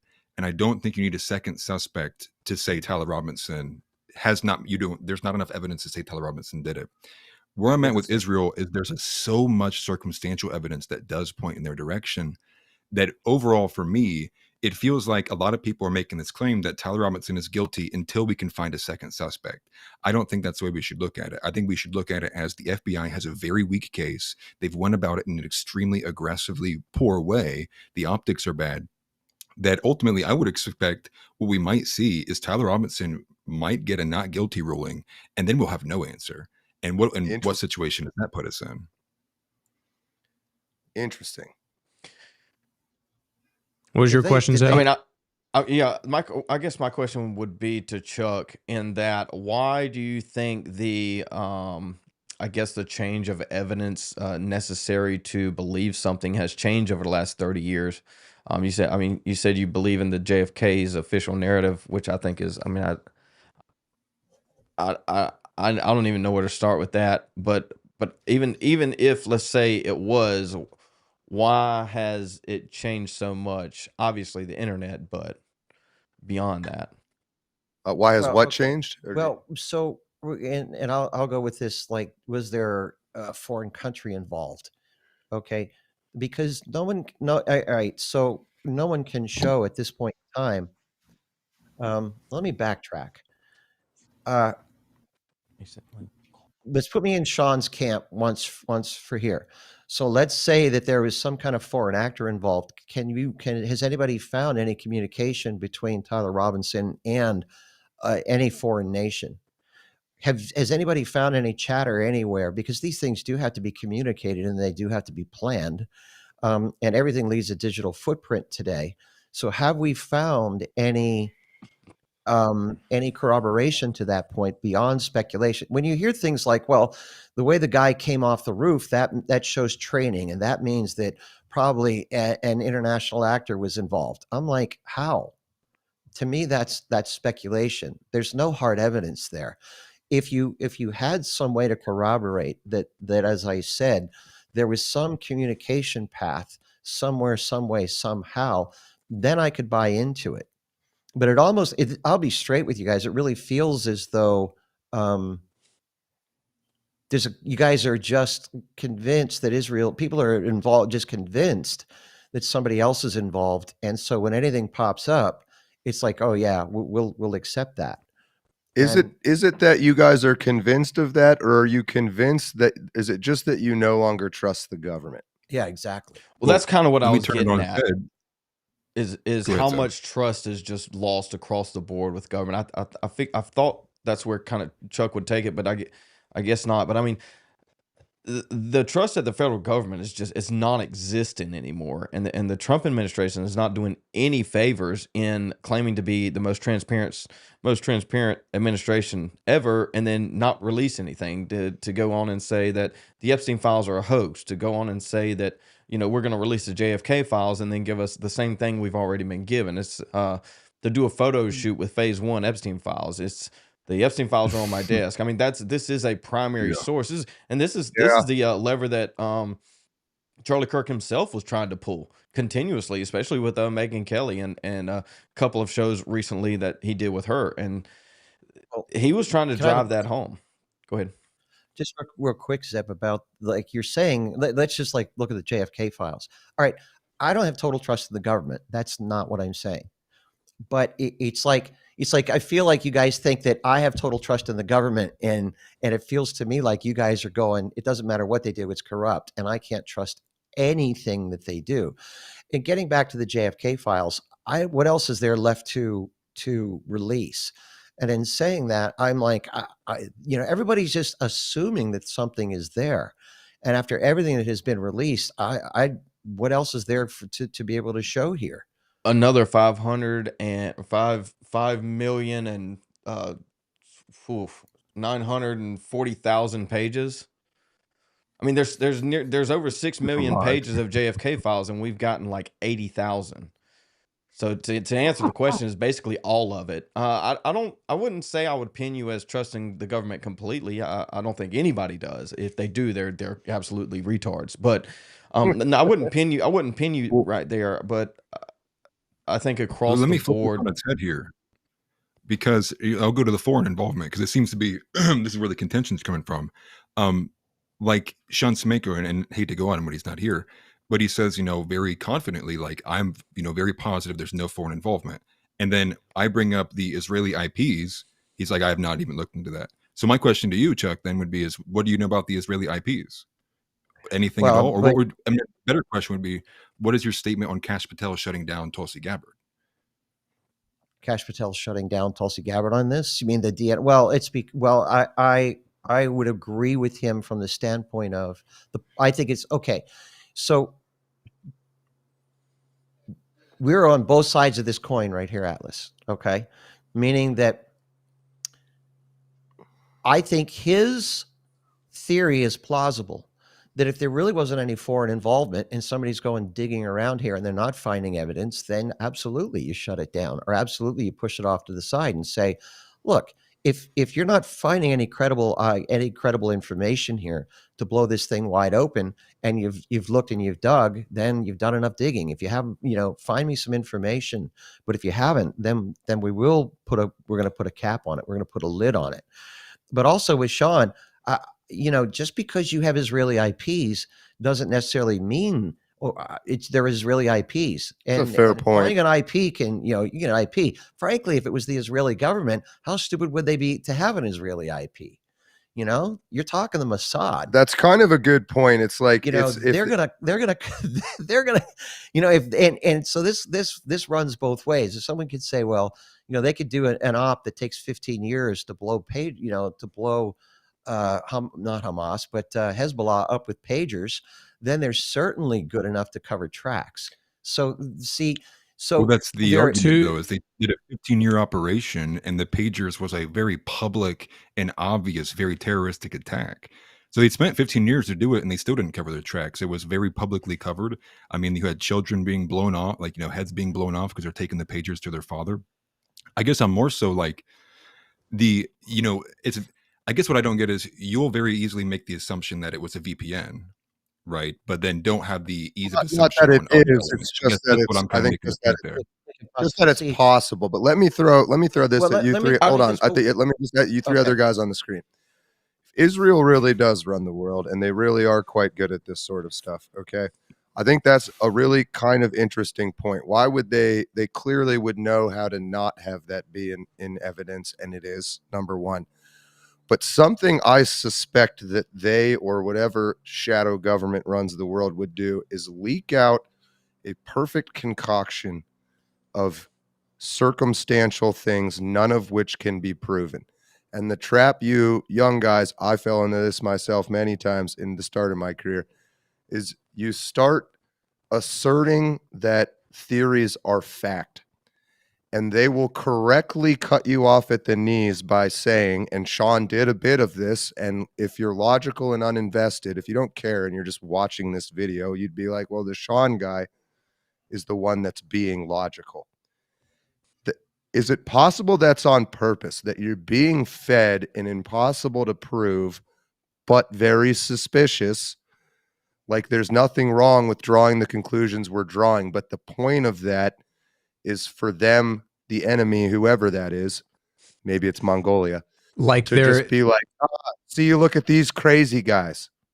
You know what I mean? They're capitalizing on the situation in the same way that Josh Hammer and Andrew Colvett are. Maybe they weren't in on it, but they're definitely gaining from it in the same way. Maybe what Israel's doing is putting it out there and saying, like, see all these crazy people, they're blaming us for this. They're just like using this as a way to get that across. Bill and Hillary Clinton were the masters of this. They escaped so many scandals by just waiting for people to speculate and then attacking the speculation. So that's not proof. Look at this crazy conspiracy theorist, right? Or whatever. Okay. Well, the official narrative. Saying, I want to win this argument. I frankly don't. I do believe there was obviously more going on than just Tyler Robinson. That's my personal belief. And I won't reveal too much about what I actually believe beyond that. But if you get you'll get kneecapped by somebody that's going to correctly point out that is not evidence. And what they're doing is they're playing to the optics of the uninitiated. Does that make sense? Why are you all fucking laughing? Why are you laughing at me? Because I missed it. He had to repeat it for me. On the other side of that is the official narrative is that a 30-on-6 was stuck in a spine of steel. Is that an official narrative, or is that just the guy speaking from the That's official. Well, the guy was in the ER. All right, it's just the doctor stating an opinion. No, that's official narrative from the FBI. It was corroborated by Colvett himself. I'll push back on Chuck for a change. I mean, they did say that, and it's the spine of, like, didn't they literally say he's a man of steel? Mm-hmm. Some kind of goofy shit like that. Like what? No. I totally understand what was said. Okay, so. All right, is that goofy? Well, okay. So I'm objectively. I'm going to put this out here. Here's the way I operate, and I think it's different than what you guys are operating. Okay, meaning, and this goes to you, Atlas. Whenever you said, "Hey, what about aren't these the Israeli IP addresses?" I'm like, interesting. I need more.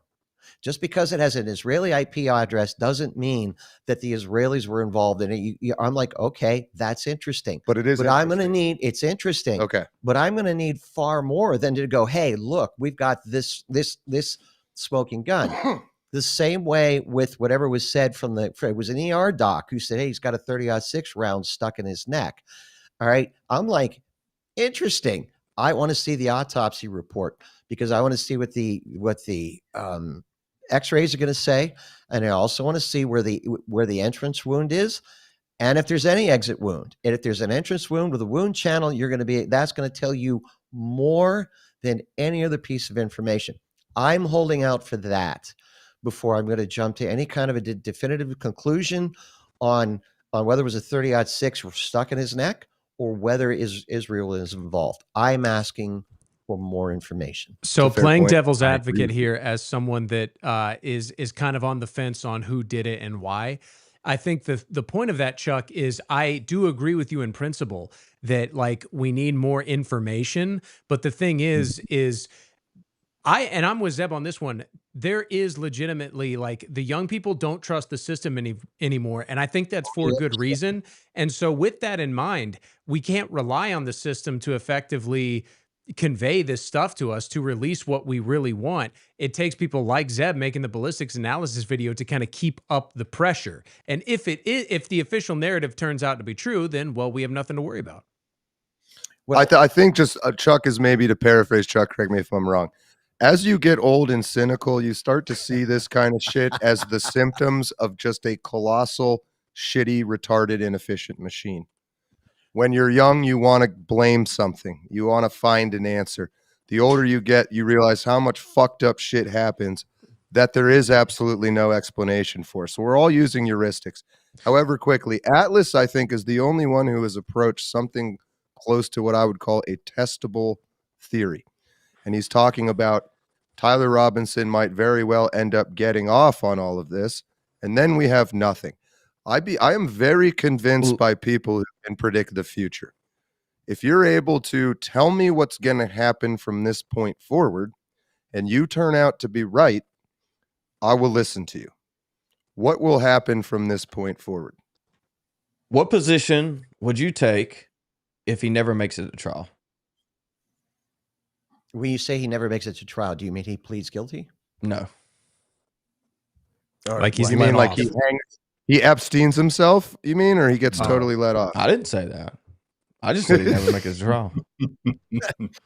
Yeah, but that needs qualification. If he dies in prison, obviously, I think it's extremely dies implied in prison and the cameras malfunction, I'm gonna believe it was fucking Israel.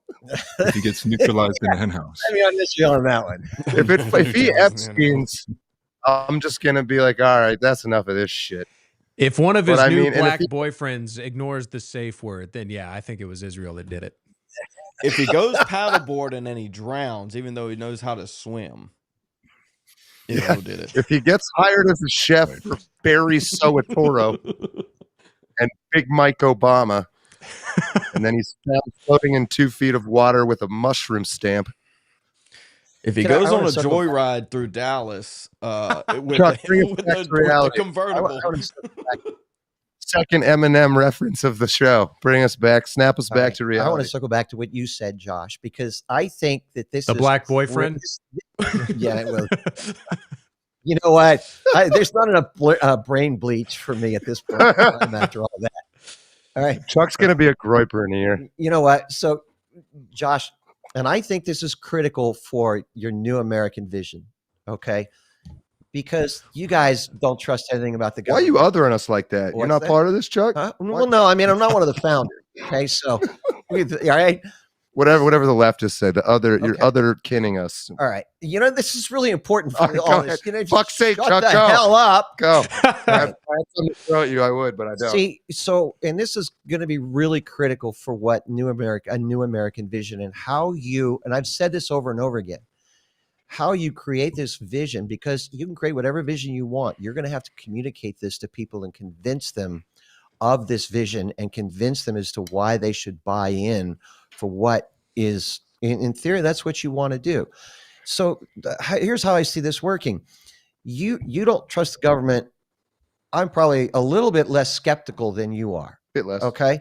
But what you said was we want evidence. And so the question is going to become, how can you agree that you've gotten evidence and that you can trust the evidence that you're given? Because ultimately, we're living in a post-truth era that doesn't deal in facts, it deals in emotions, and that's far more the left than the right.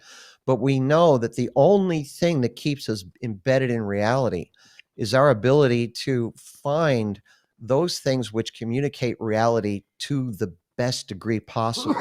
So the question becomes, what's going to be the evidence that's going to be able to speak, and how are you going to be able to trust it? And I'm not sure what that is, but that becomes the central point, because I want the government held accountable. I want the truth here. So the question becomes, how are we going to figure out what that is? And then how are we going to trust the information that we've been given? Yeah. I mean, I think you raise a good point where basically it kind of boils down to, what would the conspiracy theorists believe? And my thing is I think an acceptable amount of evidence that could be released to the public is not being released to the public. And they might use the excuse, well, it wouldn't convince the conspiracy theorists, but that's always going to be the case. So I agree with to us. Do they owe that to us? I think if this were like some guy a gangbanger got shot in the street where like 3 people care, do they have to release it to the public? No. But Charlie Kirk is a high profile figure. And I do think that they are intentionally or otherwise giving ammunition to the conspiracy crowd. And if they if they want to get rid of that, well, then we could use a little bit more transparency. Is it possible then, and it's just that simple? They want what is happening to be happening exactly as it's happening. Could be. I mean, honestly, we're talking about it here, but everyone else seems like they've forgotten about it. It has blown over pretty hard. Yeah, it falls off the radar with a heartbeat. It really does. Hey, who's playing football tonight, guys? Me. Come on, that was relevant to what we're talking about. Sports, baby. Give them bread and circuses. You played football. Yeah. I won the football. High school football rules. Anybody get that reference? Bill and Ted? Nope. I think. Right? Nope. Fucking where the fuck am I? I don't watch movies, man. Too young. Too young? That was Chuck. Chuck said you, Atlas? I will say this, guys. 30 December. Obviously, I'm not lying to you. I am pretty convinced of what the 3 of you are saying, less so Sean. I think Sean and Chuck are making great points. If I was an elected judge on this trial and you were the lawyers, I would not take your side. I'd feel like I couldn't, even if I wanted to. I have to say, and again, I'm on your side, so I'm guilty too. I cannot prove anything, and if I'm not careful, I seem like a psycho, and I'm not careful, so I do seem like a psycho. Time out. Go ahead. The burden of proof is on them. Correct. The burden of proof is on the ones that are claiming that Tyler It's Robinson on anyone who has a theory without proof. Well, That's who the you burden claim Both the do. judge and the lawyer in the trial. If we're having a trial, he's innocent. I'm the judge, Oh, if you're the judge, and you're saying you would Israel's convict guilty. Tyler Robinson? You're the prosecutor, and the defendant is Israel. I would say I gotta let him off. But the case is the inverse. Oh, though. okay. It's Tyler Robinson Sure. on trial, and we're Well, just sure. proving So there's I'm enough. saying, I think actually it's Okay, honest to say the burden of proof is on both people because, and Chuck, I think you'd agree with me. We just got to wait. I mean, I would agree with you. I would agree with John. I 100%. I'm not discounting anything that you're saying. Whenever my skepticism is really, I personally need far more information, and was it Zeb or Josh, whenever you said they could be probably releasing more information now than they are, but did they, but if I was in their position, you know what? I wouldn't give a damn what you thought. And they don't. And because from the standpoint, I mean, if I was the guy that had to put this case on and ran the risk of this guy being exonerated and getting off and we not know anything, Hell no, I wouldn't be bleeding anything out. You know, I'd be sitting on as much as I could to make sure that I protected the, whatever I felt was the integrity of the prosecution. So, that's plausible for me. And, yeah, if you guys went into court this way, Israel would get off. If they go into this court the way they're going, Atlas, you might end up being right. Well, I would agree with you, John. Wouldn't it? Is that nobody gets found guilty? Wouldn't that be the little cherry on top of this big stupid? What do you put cherries on top of? Pies? I expect that's the direction we're going. Let's play this out for a second. I mean, now he's going to get off, not guilty. It's almost 6. I would like to play this out a little bit because I agree with John. I agree that our position isn't concrete enough to make a conviction against a foreign entity or a non-Tyler entity to someone that is. I don't think there's enough evidence across the board to convict anyone of anything right now. Which is what Atlas is saying. All suspicion. Yeah. And we're just trying to make sense of what we do have. So I don't know. Maybe it goes in and they let Tyler off. Oh, Tyler didn't do it. Then now what? Now what happens? Right. I don't think that's going to happen. Unprecedented, I mean, sure, but order? It's a thought. Say again. Yeah, the gag order, 33,000 people on a gag order. That's insane. Is that how many it is? 33,000? That doesn't really make sense. 3,000. 3,000 plus. 3,000. Yeah. 3,000. That's still a lot. Well, how many were in attendance? I think they said close to 8. What is that? What Chuck is saying is not something we want to hear. But again, if I was the guy in charge of prosecuting this, and I'm a huge cunt, and I don't know why I put Chuck up there. Chuck, sorry about that. I'm the cunt. I would not leak anything if I thought that would get me my conviction. If I was looking at proof that it was one thing or another. And I would hope the kind of guy in charge of this or whoever it is that kind of person that wherever they are, hopefully, if there's any faith left in the system, maybe there's not, but if there were, I would hope he was that kind of guy. So that would kind of track with this is kind of going the way we wouldn't want it to and the way you would want it to. If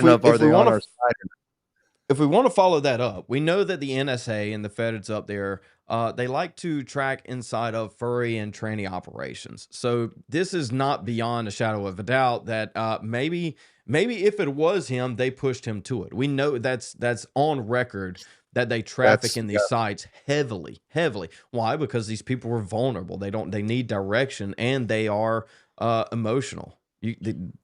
Let it fly, dude. That's probably what they told him. There's a lot of little things we haven't even discussed today. Like, I forget the name of the guy, but he runs like the Discord server. It's like the biggest communist Discord server, and they wiped it. They wiped everything after Charlie Kirk was shot. Yeah, well, it was like Atlas. Like, I wasn't even going to bring up the Sam Parker stuff, but like that's pretty heavy. There's so much stuff that we haven't touched on today, and I don't know. It would take a while to bring it all together, but sure. Right. And there's even an extension from the Israeli IPs, right? Which was from Baron Coleman when he was live streaming it. Google was erasing the results while he was live streaming it. So now all we have is this VOD from Baron Coleman's live stream showing that. And Ian Carroll made even the better point on that, which is because it shows like how many people are looking this up right now. And Baron Coleman's like the one person doing it. And if one person looking that up caused Google to get rid of the results, it's like, how heavily were they trying to keep a tight lid on that? There's a lot of things that are unexplored. And my extension to that too, which is we more than likely are going to get autopsy information because people are pursuing it. What we probably won't get is more expansion information on the Israeli IP stuff because we're not pursuing it.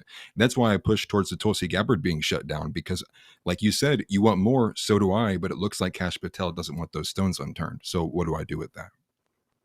I would like to kind of caveat off what John said earlier too, which is that we're looking at all of these different directions to try and find a suspect, and that's when you pounce on someone and say, "Oh, you're retarded. It's not here. It's not us." I think that's really easy to do when you have so many people going different directions. On top of that, you can, I mean, there's names of people that are searching for truth that were also in those Google Trends files that need to be named, that I'm not going to do right here, that are on this pursuit of truth. And so what we have to do is, I don't know, try our best to come to that conclusion. But what is inevitably going to happen is what they do with Hillary Clinton and the suspicions along with that of, hey, they're going after all of these things. That's obviously not true. Here's why it's not true. And so they plant their own people in there to do that, to push the chaos that they then can capitalize on. Why do I know that? Well, that's what I would do. I'm not offended. I see the pattern. I see the same pattern all of you see. I see it. I really do. How long did it take you to see it? And then think about talking to somebody that hasn't seen it yet and what their reaction is going to be. Can you blame a cow when you walk up to a cow and be like, bruh, you heard about this Israel shit? And it goes, moo. Well, what you say, John, is you say, I'm going to give you the answer, but you can't unlearn the answer. Once you know, you can't go back. Do you? Yeah. I think we should. I think you guys should make it. You should make it your mission to convince this gentleman right here. If you can win this guy over, you can win over anybody. That's probably not true because there's way bigger crazy people than Chuck. Chuck is not crazy, but like Sean, he is forcing you to convince him. And I know he's not lying that he's not convinced. Well, without taking too many shots at Sean, his position was extremely dismissive across everything whenever anything comes up. But I'd like to get Sean back on, and we can definitely, if Atlas wants to, and Sean can send stuff. I'm pretty sure I could pull up what he wants to look at. The actual video, I think, would be extremely telling when we play that cross-reference with everything else. I think we need to go over some of that stuff. Yeah, the conversation can only go so far without the visuals accompanied with it.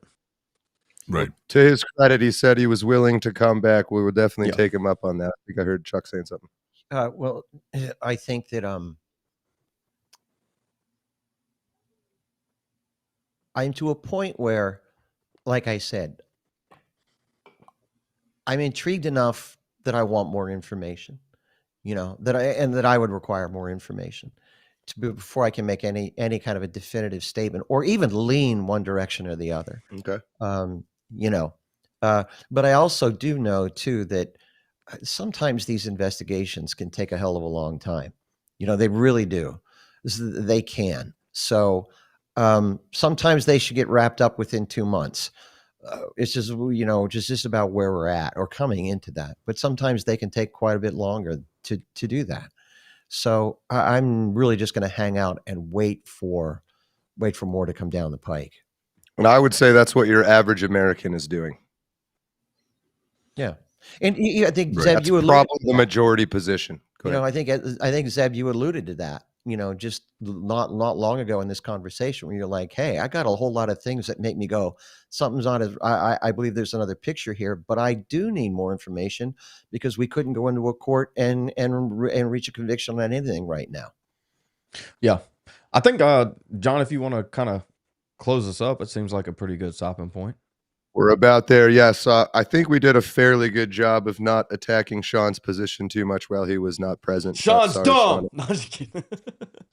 I appreciate him coming on. Yeah. A lot of balls, especially. He was going to have a little bit of backup that wasn't able to make it. And so maybe we get a couple uncensored or whoever has that same position anyway, as strongly as Sean does, as soon as possible.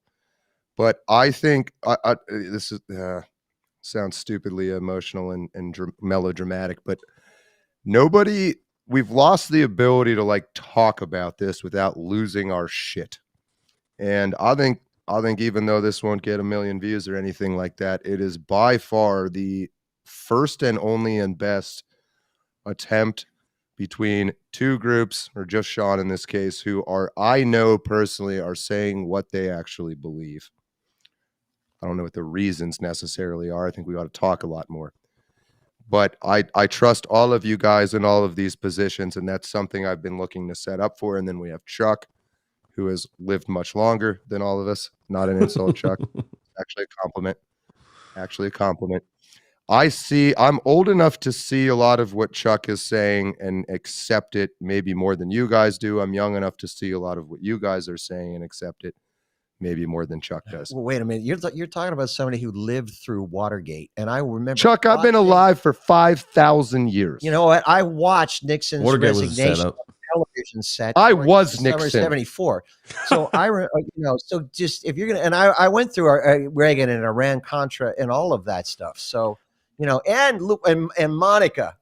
Okay, so Monica. Was Monica an Israeli spy? No, I could say something. I don't want. If she was an Israeli spy, she'd have been trained to swallow and have been. Okay.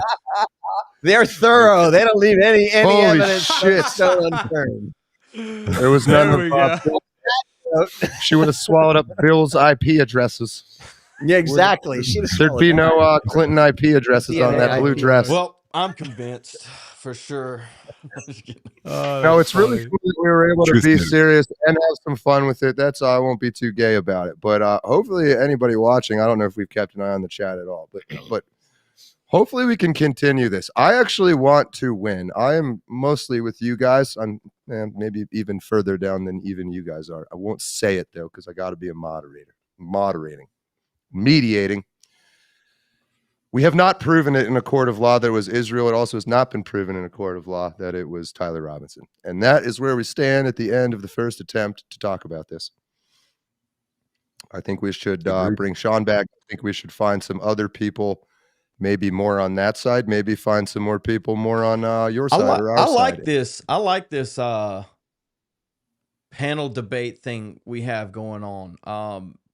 To that point, I think a lot of the things that Chuck just mentioned, we could probably revisit.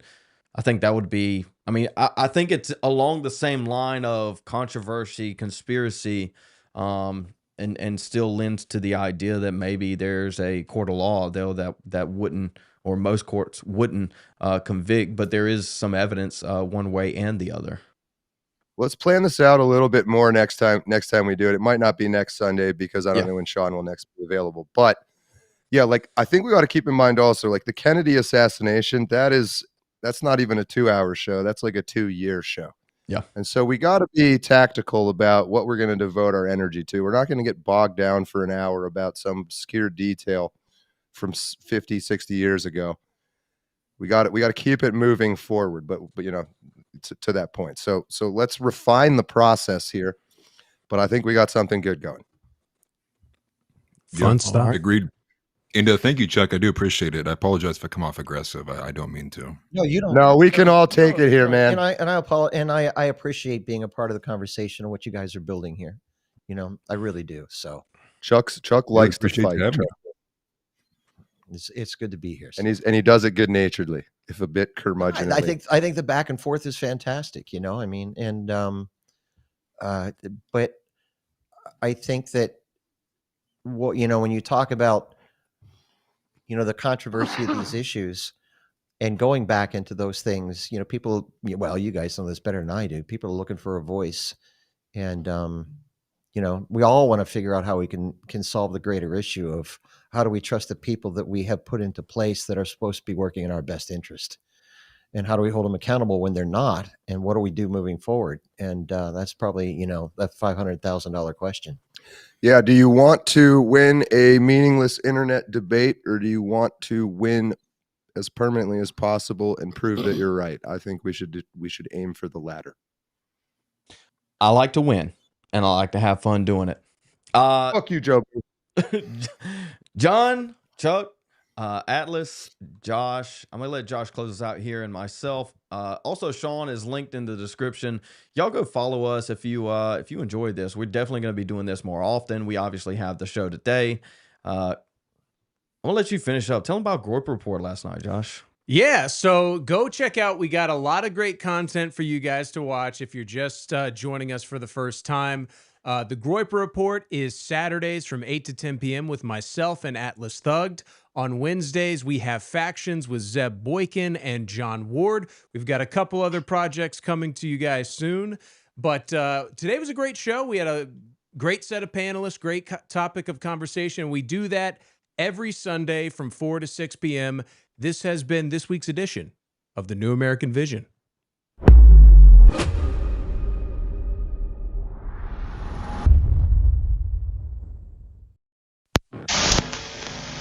I stand before you today, a free man, no chains, no masters. Lost power and rammed into Baltimore's Francis Scott Key Bridge in the spring, causing it to collapse.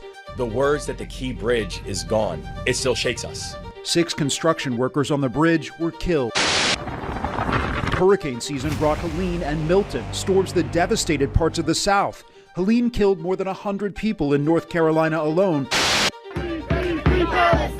Protests over the Israel-Hamas war escalated on college campuses. Police clashed with demonstrators across the country while clearing out encampments. Some universities had their commencement ceremonies disrupted, while others canceled their main graduation altogether.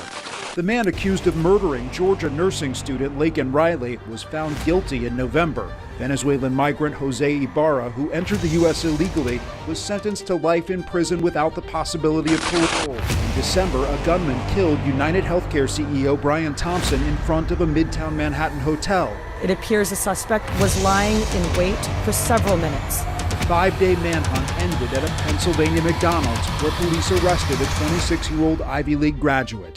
2024 marked the first time parents launched 2 NASA astronauts into space for the first time with its Starliner spacecraft. But problems plagued the planned 8-day mission, leaving the astronauts stranded on the International Space Station. The 4th day of rallies and protests on the streets of Los Angeles.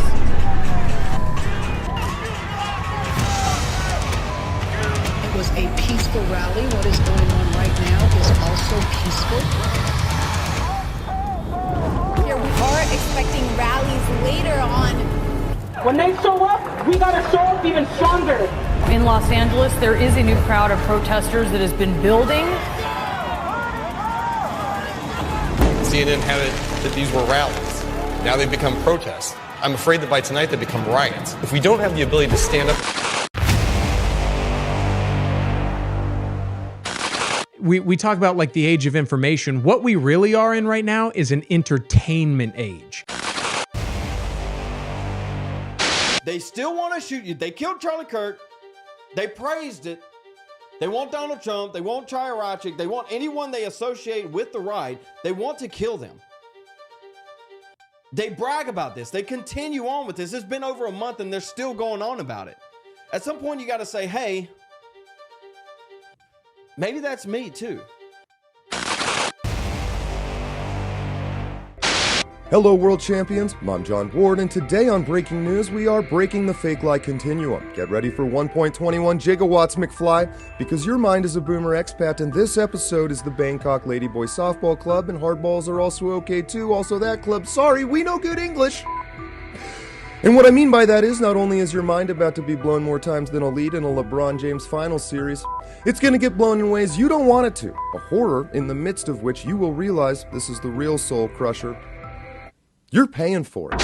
A free man, no chains, no compromise, but it is a compromise nonetheless going to have to be made if we are to ever revamp and rework the system, ultimately in an attempt to circumvent any kind of violent revolution. This is the future. There is nothing left for us to do. They have taken it away from, they have stolen it from us. They are thieves. They have no idea what is coming.